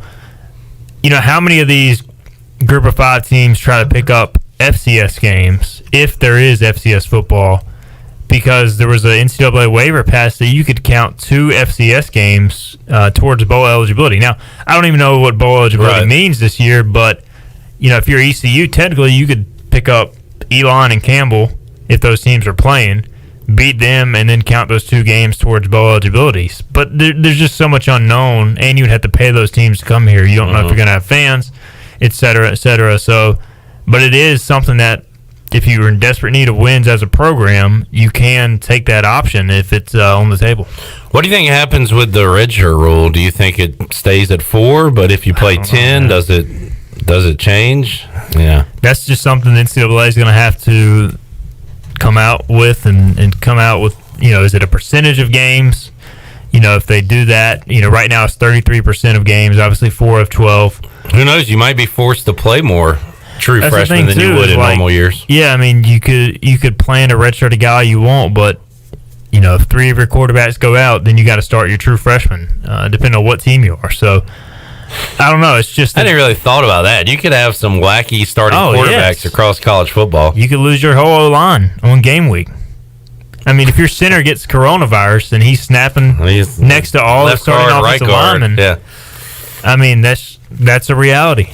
Now I don't know how serious I think that colleges are going to enforce the positive test rule, but there's the recommendation for the NCAA is that any player within 6 feet for more than 15 minutes, I think, of a player who tests positive has to quarantine for 14 days. So I don't know, unless they have some sort of contact tracing device on these players, like how are you going to verify that this player was next to this player within 6 feet for 30 straight minutes? I just don't see teams enforcing that as much as they should. I mean, you're going to have an in-house snitch, right?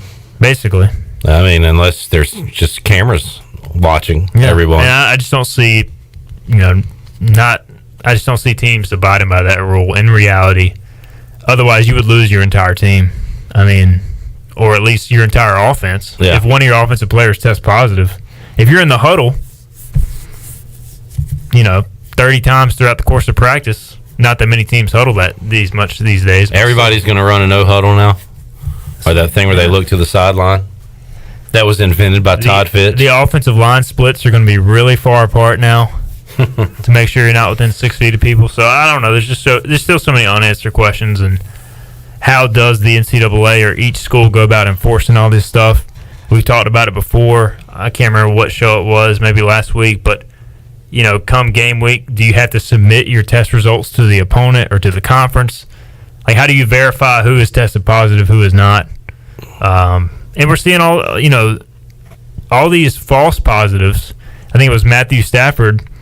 Oh, really? Was in the COVID-19 list, and he tested negative 3 times in a row, and now they're saying he never had it. So there's just all sorts of issues and unknown with this stuff. What's up, Shirley? Speaking of COVID tests, we just got word that the Marlins have been cleared to play. So game on tonight. We'll have the coverage for you at 7:30.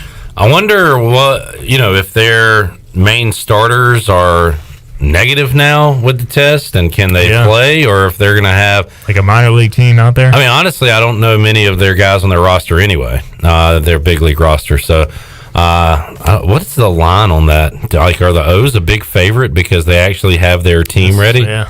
I'm gonna look at that. Igoe, who's the stud quarterback that ECU is bringing in? Yeah, so they got a big commitment over the weekend from Walter Simmons III out of Florida, Oakleaf High School in Orange Park, Florida. And really, they kind of entered the 2021 recruiting cycle, not necessarily needing a quarterback. You signed 3 last year. You've got a number of guys on the roster, but, this kid is too good of a talent to turn down. Had early offers from LSU, Georgia Tech, West Virginia, Virginia Tech, Virginia, etc. His decision came down to Illinois and ECU.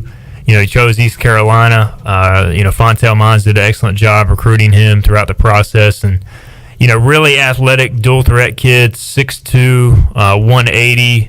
His escapability in the pocket it really reminds me of James Summers. I think he's a better passer than James Summers, but he's the type of guy that, let's say for whatever reason it doesn't work out at quarterback, he could easily move positions and play somewhere else. So that's where you take a guy like that, and the fact that he just brings a different dimension that you just don't have. You don't find elite athlete who can throw the football down the field at quarterback very often. So certainly worth a take. And even though this is not going to be a big recruiting class, they've taken some very intriguing, talented players that are going to fit in different ways, and I think he's another one of those guys. Also, Shirley noted earlier today that Joe Dooley had picked up a commitment, I believe, for 2022. I know they offered a kid. I don't know if is that what it was? Or not. Okay. If so, I have not seen it. Shirley, find that for me, and we'll see what Igoe has to say about it. He might be scooping me. This would be great if we could. I saw a great comment. I think it was a reply to your Twitter. It might have been from former Pirate Jerome Bacon, if I'm remembering correctly. But you were talking about like all the stud quarterbacks, and he said, knowing ECU's history, it'll be Stubblefield or I don't know the other person, Flynn maybe. Like it'll be one of those unknown, under the radar guys that is the next great ECU QB, and we've seen that in the past. We've kind of talked about the history of that. I certainly won't rule it out. I mean, I've covered ECU recruiting long enough to know that just because a guy is the highest rated player does not mean he's going to be the best player by far. I mean, I think you could look through the past ECU recruiting classes and easily find more lower rated players that have panned out more so than the higher rated guys. And a lot of that comes down to attitude, work ethic, expectations when they come through the door. You got to be willing to work no matter what program you go to, but especially at ECU, I think, and you got to be an overachiever in some aspects. So would not surprise me at all. I do think, a guy like Mason Garcia has the best upside, but, upside at the end of the day, until you fulfill it, it doesn't mean much. So the one thing's for sure, you got enough guys in that room that somebody should pan out and be a pretty dang good quarterback. So I feel like the future is very bright at that position and running back. You start going down the roster, the way they're recruiting, like running back, I feel really good about in the future with the young guys they're bringing in. Tight ends, this is a big receiver class for the future. We know what's there currently, like the young offensive linemen. We've talked about the defensive line. I just think they're really well set for the future. And, some of the transfers they brought in should help, right away this season. I really do miss when we could go out and ask questions to players, coaches, position coaches, because now's the time of year where I want to know who is leading the way in the running back room. Yeah. Do you have any answers on that at all as to who might be the lead dog come August 29th if and when ECU plays Marshall? I think your top two backs are going to be Darius Penix and Chase Hayden, and I think Mooney's going to get a lot of playing time. I think those are going to be your three. But I've heard Chase Hayden is tearing it up at a pretty good pace in practice as the grad transfer from Arkansas. We know what Penix is. He's going to get you the tough yardage. He can make some plays out of the backfield. He's kind of a steady and reliable guy at this point in his career. I think Mooney could be in line for a big year, depending on how many reps he gets. He's added 10 pounds of muscle. He's more. He knows what to expect. So I highlight those three guys just based on what I've heard and what I've seen. Just in workouts and everything and on film.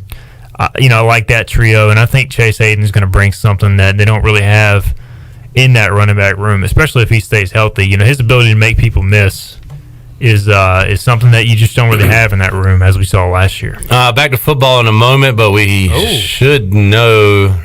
Oh, what a play. Nice catch. Marvin Gonzalez. That'll be on SportsCenter. Oh, and he did a nice little flip behind the back and catch, too.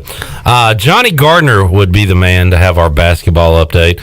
And it was an offer, not a commitment. Chancellor White, 22 offer, 6'6" wing. So, yeah. You know him, Igoe? Out of Houston. Oh, okay. I thought Johnny scooped you.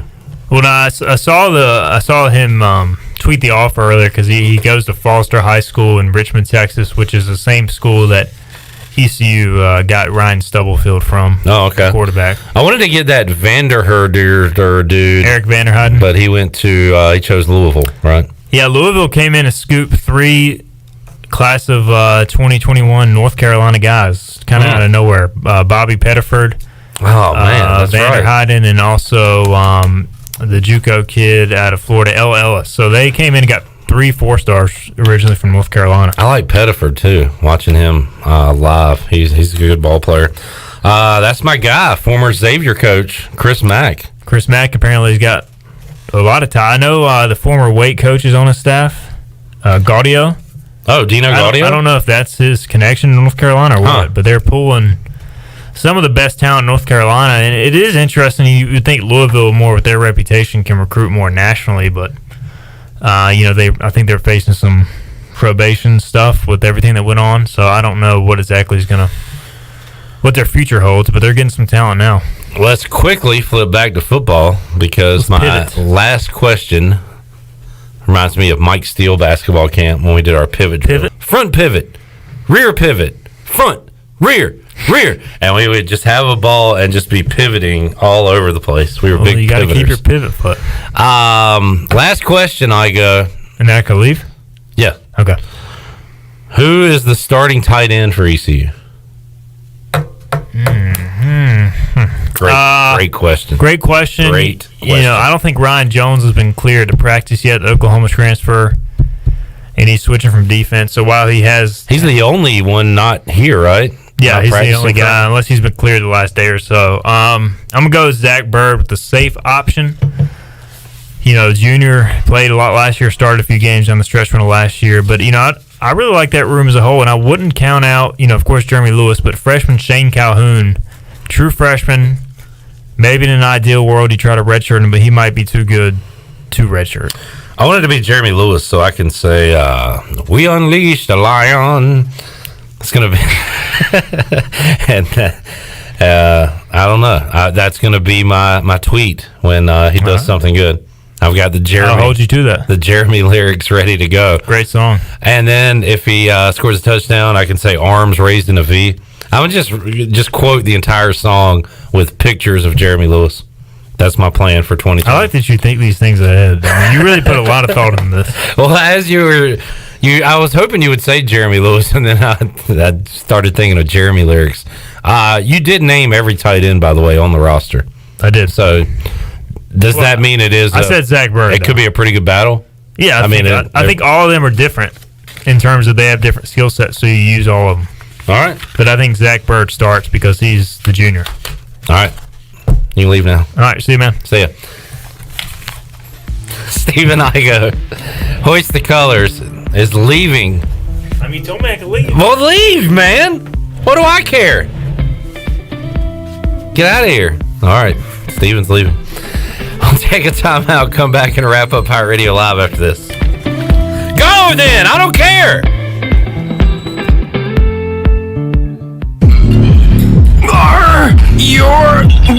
workouts more fun than this? Well, if they are, then I want to sign you to an endorsement deal with Michelob Ultra. I'm looking for anyone and everyone who makes working out a blast. If that's you, head to TeamUltra.com for a chance to score awesome perks like Team Ultra gear and more. That's TeamUltra.com to enter. No purchase necessary. Open U.S. residents 21 plus. See official rules at TeamUltra.com. Message and data rates may apply. Void where prohibited. Enjoy responsibly. AB Michelob Ultra Light Beer, St. Louis, Missouri. Hey, Pitt County Schools families, we hope you're having a great summer so far and enjoying time with your friends and family. School will start on August 17th following strict state guidelines, so we want to keep you, our students, our parents, and our community informed throughout the summer with our information campaign called The Road to Reopening. You'll find all the information you need to prepare for the next school year by going to our website at pittschools.org or by keeping up with us on Facebook, Instagram, and Twitter. Remember, we'll face the upcoming school year together because we are Pitt County Schools Strong. The dog days of summer are here. The Humane Society of Eastern Carolina is excited to be partnered with Pirate Radio and Pitt Printing to make Greenville greater than ever. This is Shelby from the Humane Society of Eastern Carolina, and if you're headed to the beach, the river, or the pool, then stop by and see us to pick up a t-shirt and 2 koozies for only $20. Help rescue pets here in Pitt County and make Greenville greater than ever by getting your shirt and koozies at the Humane Society of Eastern Carolina or Pitt Printing today. Weekdays are a great time to visit North Carolina State Parks. The best time to learn about nature is to be able to look, listen, and feel its natural beauty. A visit to the North Carolina State Parks is perfect for homeschoolers, scout groups, and teachers looking for a fun field trip during the week. You'll be amazed at all the natural wildlife you'll see when you experience the beauty of each North Carolina State Park. Visit ncparks.gov to get all the information on the closest park near you. Did you know you can help prevent natural gas emergencies? Whether you're planting a tree, putting up a fence, landscaping, or starting an excavation project, Greenville Utilities strongly encourages you to follow the law and call NC 811. Even minor contact with the natural gas pipeline could cause a natural gas emergency. Before digging or excavation of any kind, North Carolina law requires you call NC 811. Please call at least 3 full working days in advance so all utility lines can be professionally marked prior to digging. Stay safe, avoid damages, and call 811 before you dig.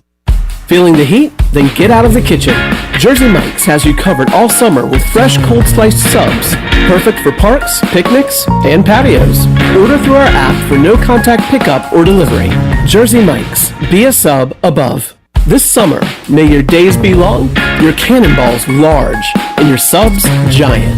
Order Jersey Mike's for your next backyard adventure.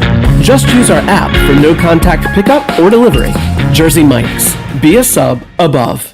At US Cellular, we believe in fairness. That's why we're committed to putting customers first and simply doing what's right. And that's why we have no hidden fees, no surprises on your bill. Because in wireless, treating people fairly is a choice. US Cellular. Choose fair. Taxes, certain charges such as RCRF and USF and additional restrictions apply.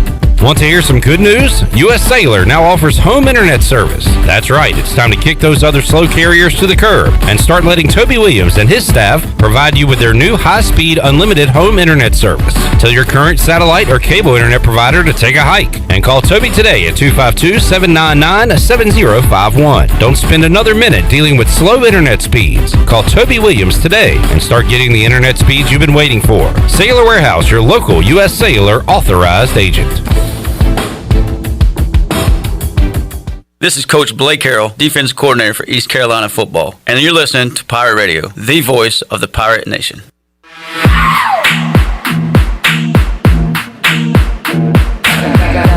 You're listening to Hour 3 of Pirate Radio Live. Now, back to the show. Welcome back to the show. Hey, Pirate fans, if you're hungry for the best ECU news and information, then you need to be a part of the Pirate Radio digital platforms. Keep up with the latest breaking news and information by liking us on Facebook and following us on Twitter and Instagram at PR927FM.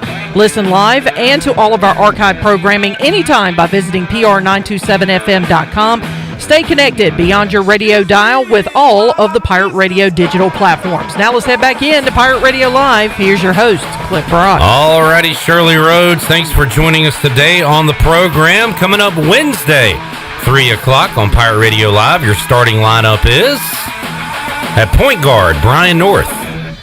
At shooting guard, Cincinnati Bearcats and Bengals play-by-play voice, Dan Horde. At small forward, Wager McGee. At power forward, the voice, Jeff Charles. And the man in the middle, Bryce Williams.